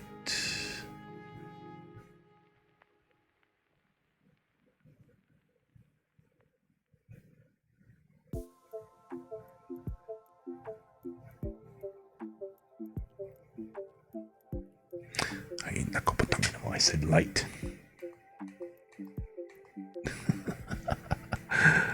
Man.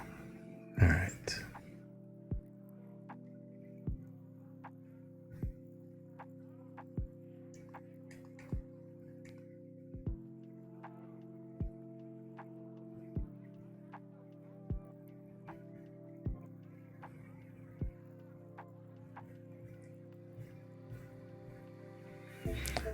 I'm trying to go for subtlety, and I'm like approaching this almost like with the subtlety of a hammer.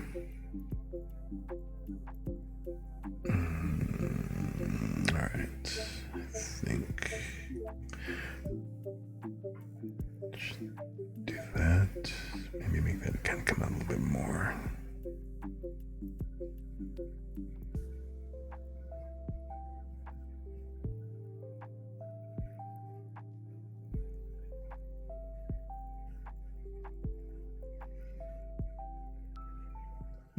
No. In fact, let's kind of...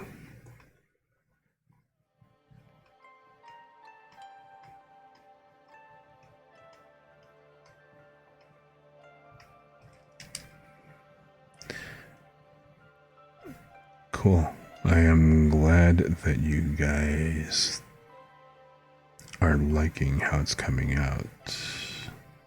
It's good to have another opinion, another kind of set of eyeballs on it to just kind of look and confirm, you know what I mean?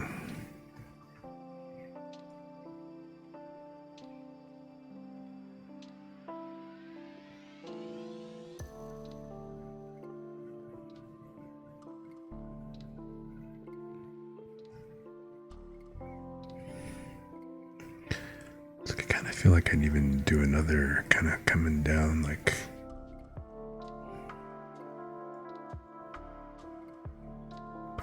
I don't want too much.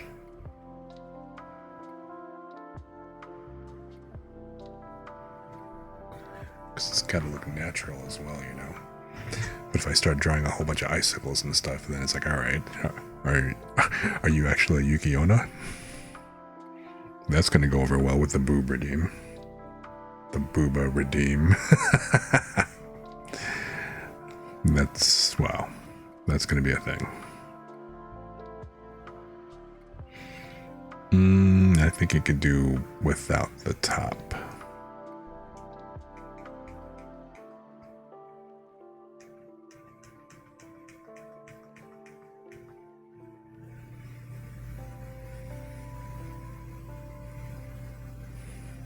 Yeah, I was actually, I kind of mentioned to Zeb a little bit earlier and stuff. Again, the whole, that kind of joke and stuff. Like, all right, well, let's, one of the things that we'll do, we will go ahead and have a point redeem.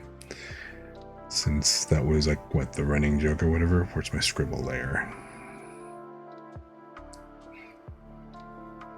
So yes, for, I don't know, like 1,000 or 2,000 points or something like that, then bang. Oh wait, it's not going to show up on this layer and stuff, but yeah. So you will basically transform the ghost into like gender bent Krisu for like X number of minutes. And give the ghost booba. So then you too can channel your inner Joel. Chat made me this way. But yeah, thanks, I appreciate that. Art be looking good so far. I appreciate the vote of confidence.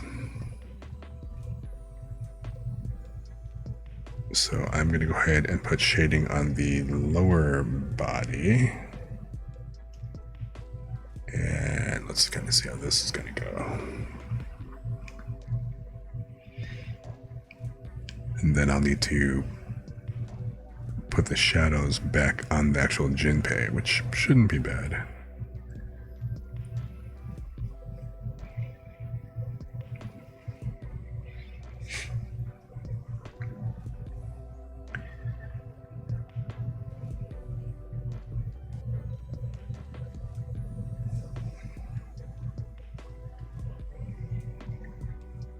So, actually, zoom in a little bit more.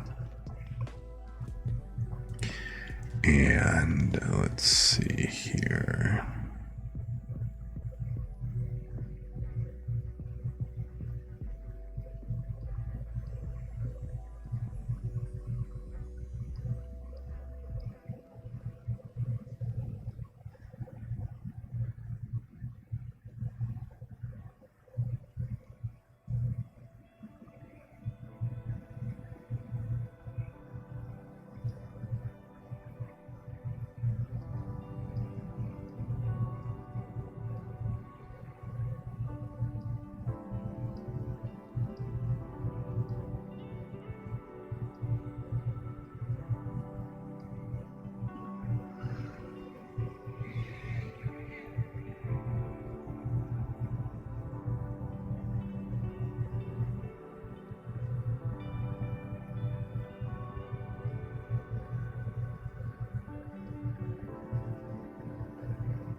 You know what the really funny thing about this in particular is? The ghost was actually just supposed to be a temporary avatar. The whole idea originally was that I was just going to go ahead and throw up a really quick and dirty image to use for a PNG while I spent most of my time on the actual, working more on the VRoid. Then the VRoid was going to wind up kind of being the launch pad towards the Live 2D model. Alright, dude. Thanks for coming by, you know? Glad you came and hang out. Hope you had a good time. You have a good night and get some good rest.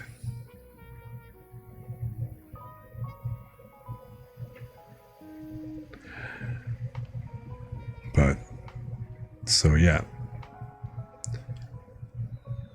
Awesome. Glad you did, man.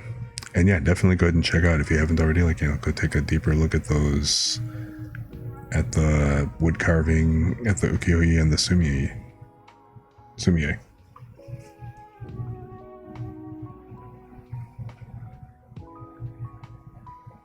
But, so yeah, anyway, like I said, this was originally going to be just a real short-term, it was intended to be like a real quick down and dirty short-term avatar, but apparently it's kind of popular. I'm not gonna lie and deny that it's grown on me as well. It's just kind of funny, all things considered.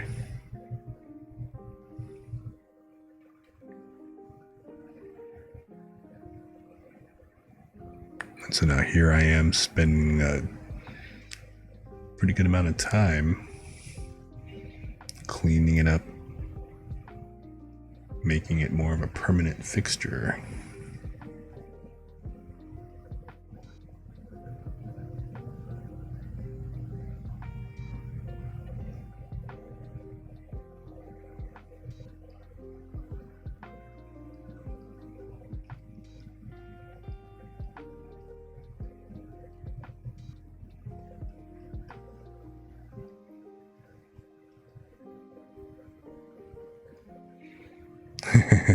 You love Ghost Kurisu. I guess it's true, everybody loves a chibi, huh? I was thinking about making, like, you know, the Jisan VRoid a chibi. Give him an old, tired, salaryman looking expression.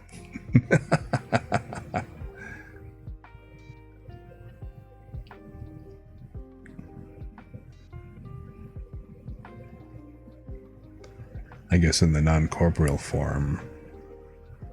Well, again, chibis are cute, I guess. So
Now, as I'm sitting here doing this, it occurs to me that Twitch isn't going to get stupid thinking that that's some kind of weird groin bulge, is it? I mean, no legs, no pants. How can there possibly be any kind of a groin bulge here? You know what I mean? Like, I'm a freaking ghost, man. Non-corporeal form.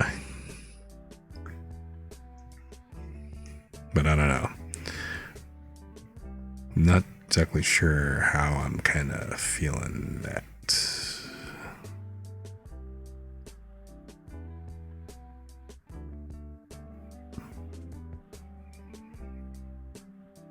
It's a bit like a weird texture, I think.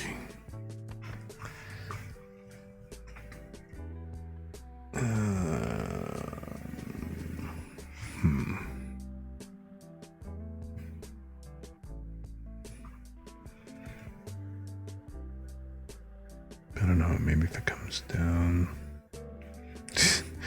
Ghost is looking mighty fine. Mighty fine, Ghost, you got there. Ooh, yeah, mighty fine looking Ghost.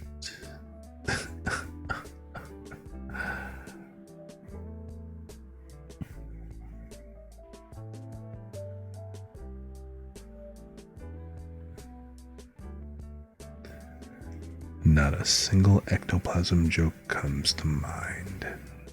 I feel like I'm slipping in my old age or something.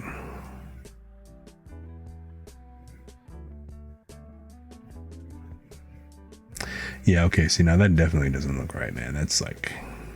no.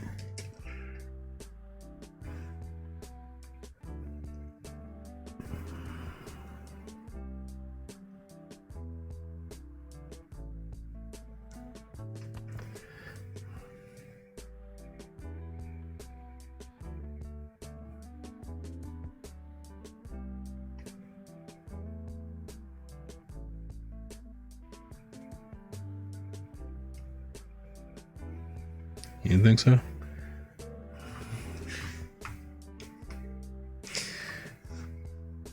I mean, okay, so, like, let's see, where was it? Oh,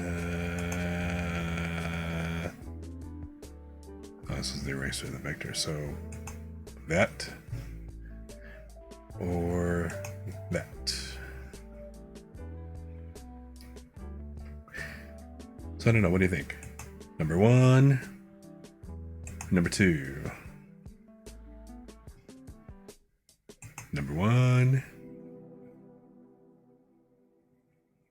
number two.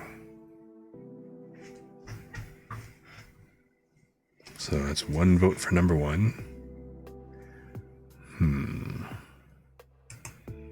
Number one. Okay, see. Number one, okay, it does give it a little bit more of emotion. I guess it also kind of depends, because once I start animating this curve,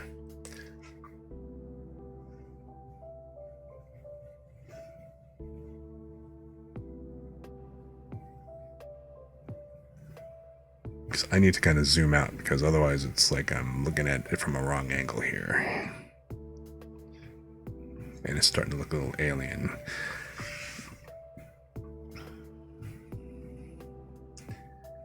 I don't know, it's just, it kind of feels like there's like a bulge here. It kind of indicates that there's kind of like a bulge and this kind of coming around. That's what makes it look a little unusual to me. Like, okay, why exactly does it, why would it be kind of coming off into a crease-ish at that point in this shape? I can kind of see if it were just kind of like rounded on the bottom, which kind of seems like it would be a little bit more like number two-ish, although that is, let's face it, kind of boring by comparison.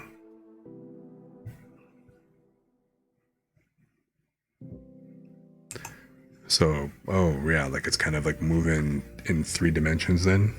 Right. Okay, no, I see that. Because what I'm thinking in terms of,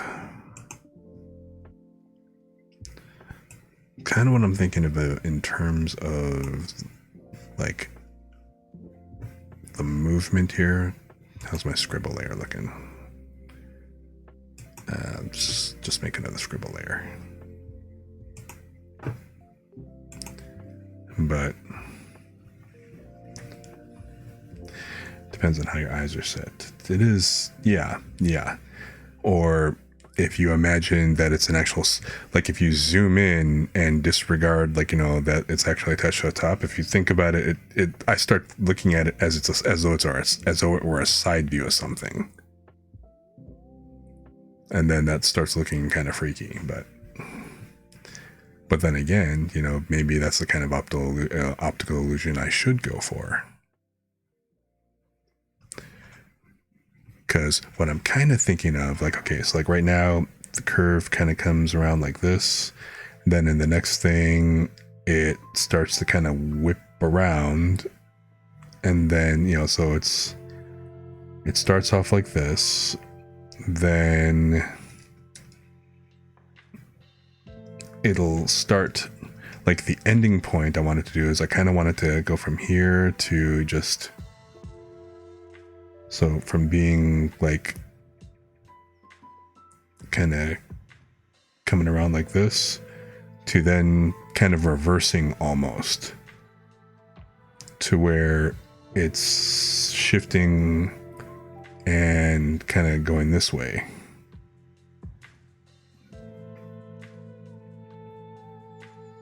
And then kind of like have something in between here where it's like a bit of a tail whip.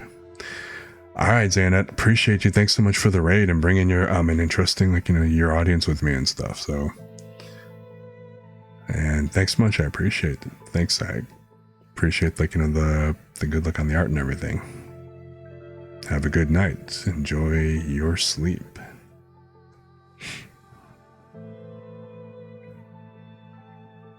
So if I could kind of get some motion going from transitioning from this to this and get a good in between here.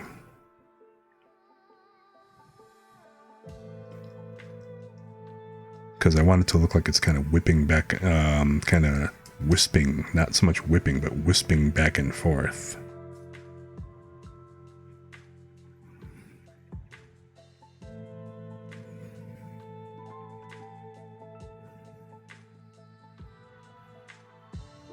So I'm just trying to kind of work out how that motion might look. So it kind of comes over here, rolls over, and just kind of flips. Almost like a tail wagging, I guess. Would be a good way to put it.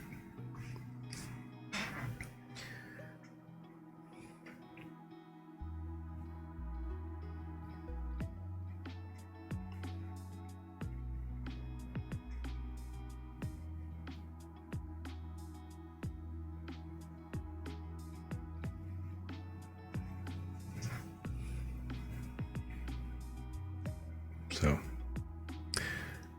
oh wow, man! I can't believe it's already been 4 hours. Really? 4 hours. I haven't even gotten into the to the VRoid yet. Dag. All right. Well, let me do this because, like I said, it's already kind of coming on. Well, it's almost 2 o'clock my time, 3 o'clock Eastern. I'm gonna probably go for about maybe another half hour.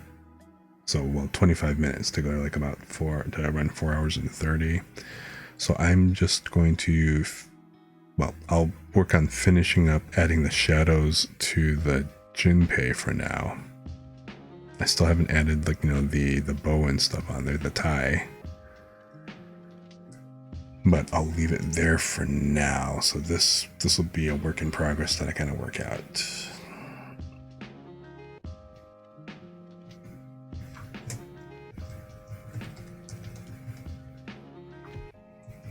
So I will save it at this part right here and we'll come back to this. So the Jinpei.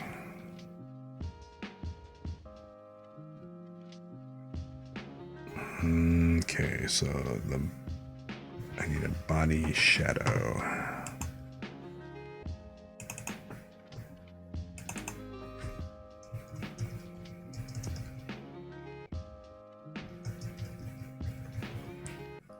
All right, and I'm gonna go for this.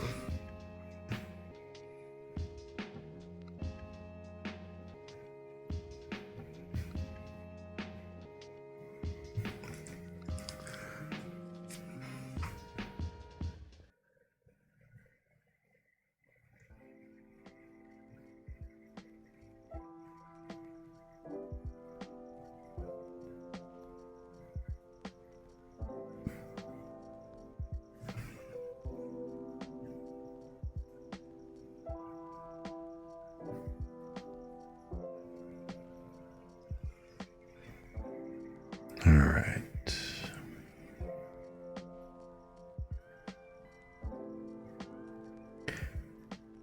These treks are pretty relaxing, aren't they? They're like just right for just kicking back and chilling after a long day.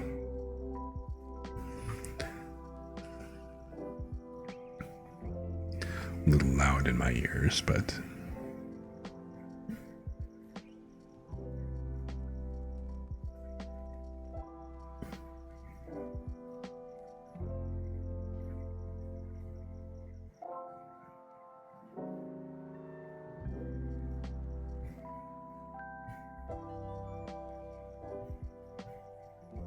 okay.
And that shadow's not going in the right direction.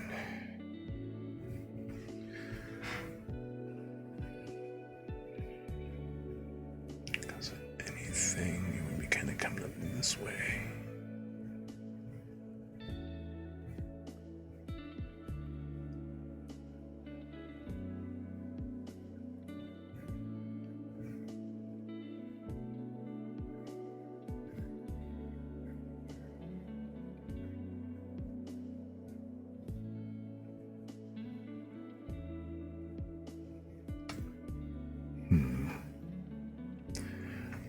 Not quite satisfied with that, but this.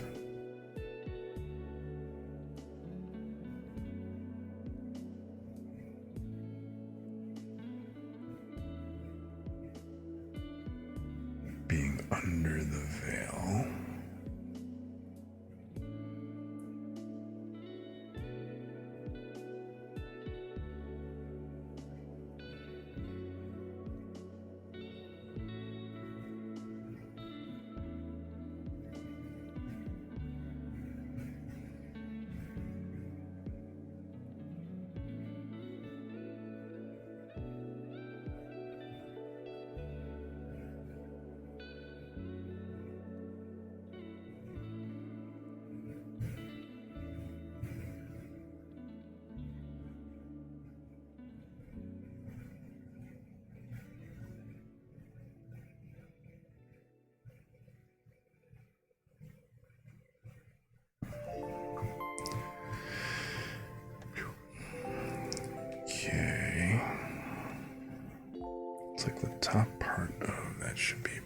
first.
There we go.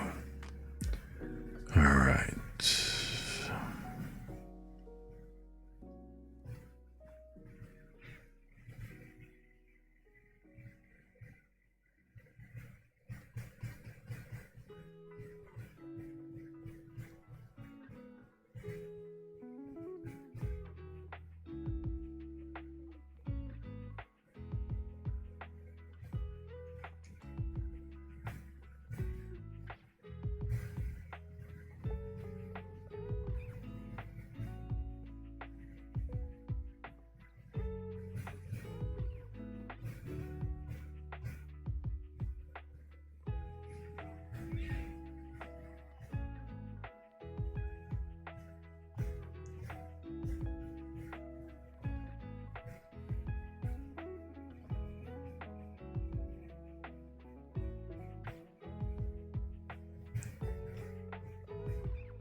See, where did I put that reference picture? Nope.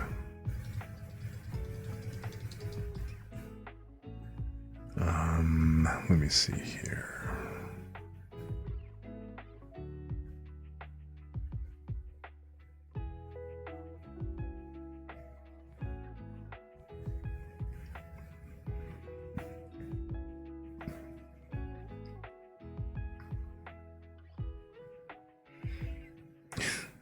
That's actually kind of funny. For a second, I was like, no, I don't want last year. And then I suddenly remembered, oh, it's only February.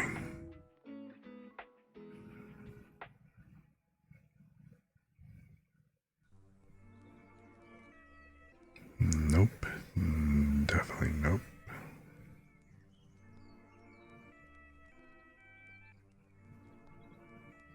Ah, there we go. Let me see here. That is not very helpful.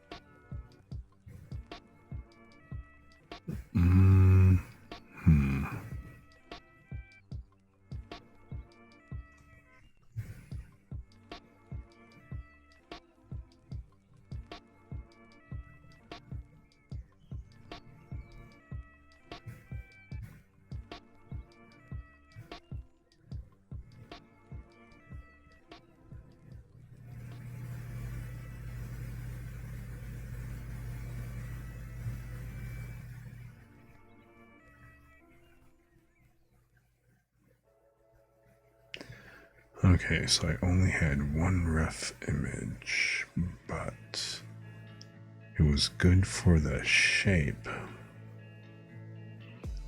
Not exactly that good for the shadow. Actually, kinda.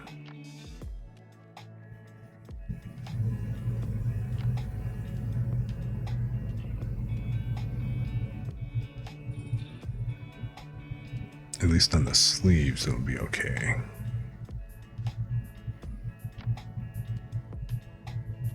But, alright. So that's what I'm kind of doing a little bit wrong. This is actually going...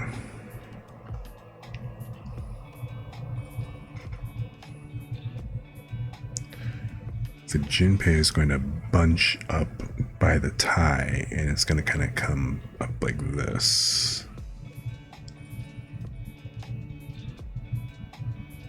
And then these shadows are going to kind of come down more.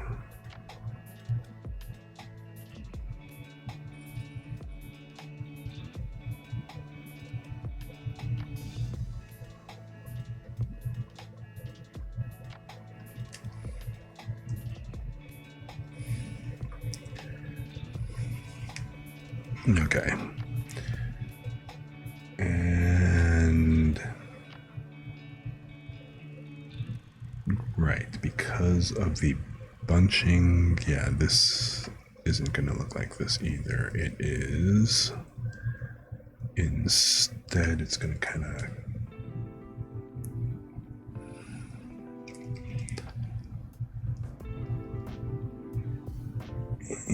This part is almost okay. It's going to kind of crease depending, so that's alright.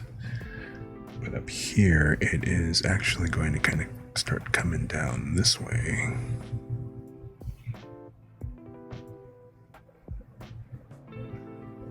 Like this instead. And it's going to kind of follow that fabric fold as this gets bunched up.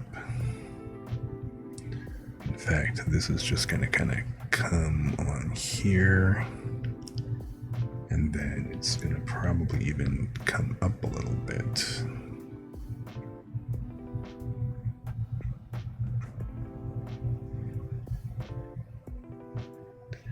Something along these lines.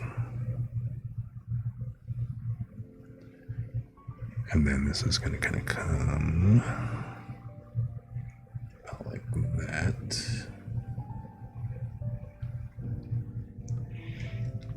I mean, it might kind of come up and kind of gather down a little bit around this area.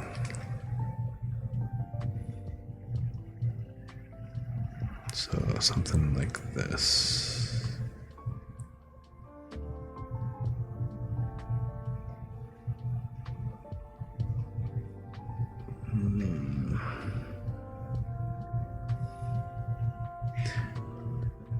I mean, because the arms are at the side, it's...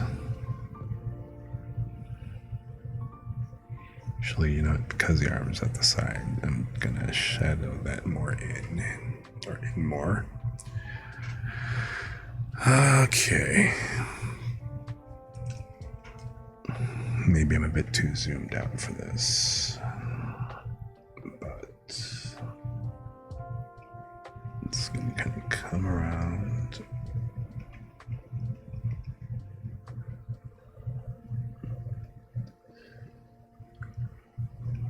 It's going to kind of fold up and around, kind of around here, I guess, something more along the lines of this. So,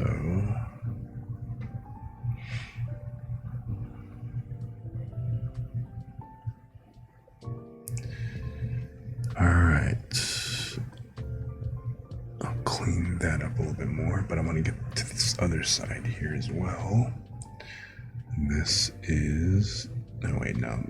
There's no point in having that line if it was just going to be that, so...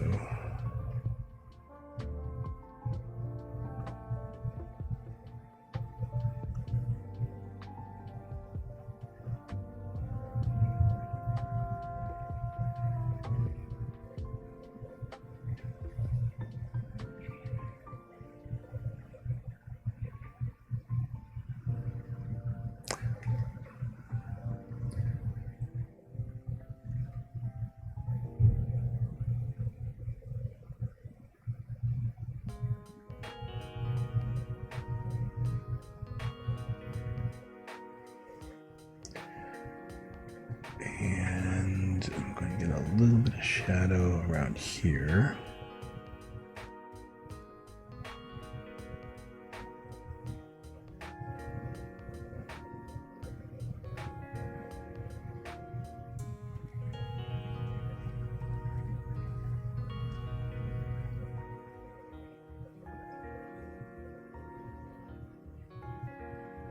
Okay.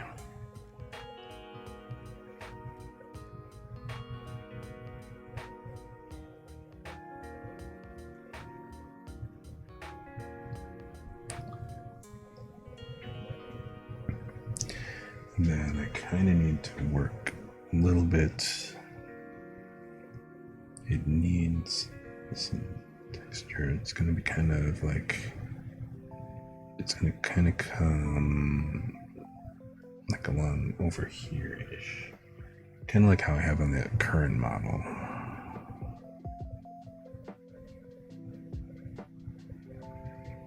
So something like along the lines of like that, I think.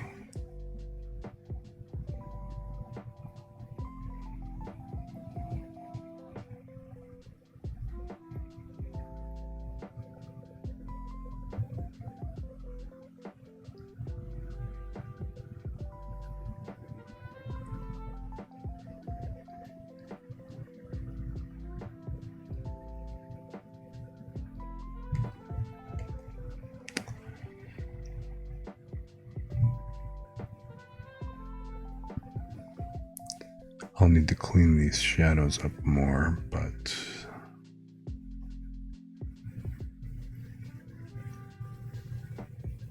I'm gonna need to play with the shading a good bit more to go ahead and kind of get it where I want it.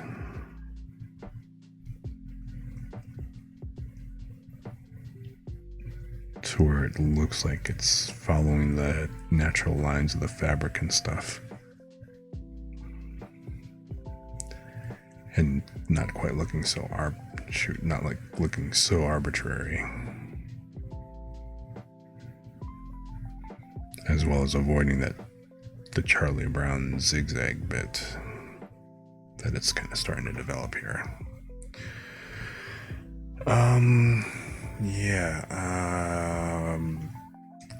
Definitely need to work on these and I need to like look at a couple of more references and stuff that has like a better lighting, better shading and stuff. The sleeves are actually going to be fairly straightforward because like once I actually get those, I mean, I'll put it over here temporarily, but I mean, it's just going to essentially kind of be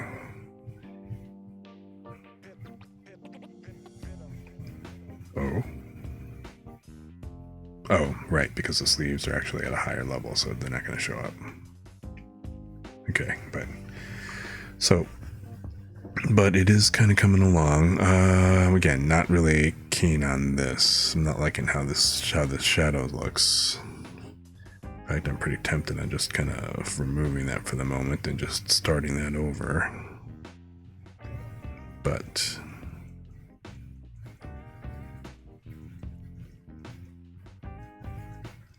I will come back to this and kind of work on this a little bit more, probably before the next stream.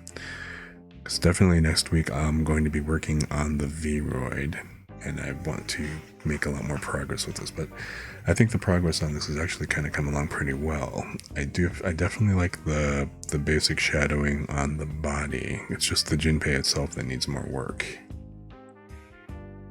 So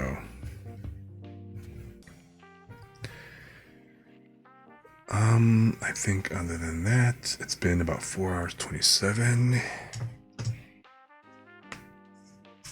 And I have, geez, I've hydrated once. I've forgotten to get up and stretch and all that other neat stuff, so jeez.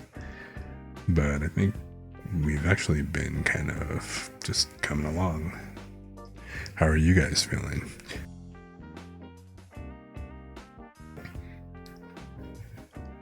Like I said, I kind of assume I haven't heard from y'all. You're just kind of chilling in the zone and just really relaxed and everything kind of right now.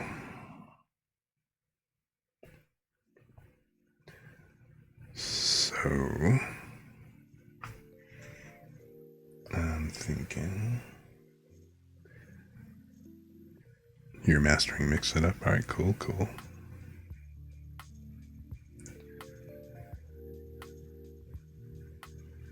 But I'm thinking that for right now, we are in a good spot to go ahead and end it.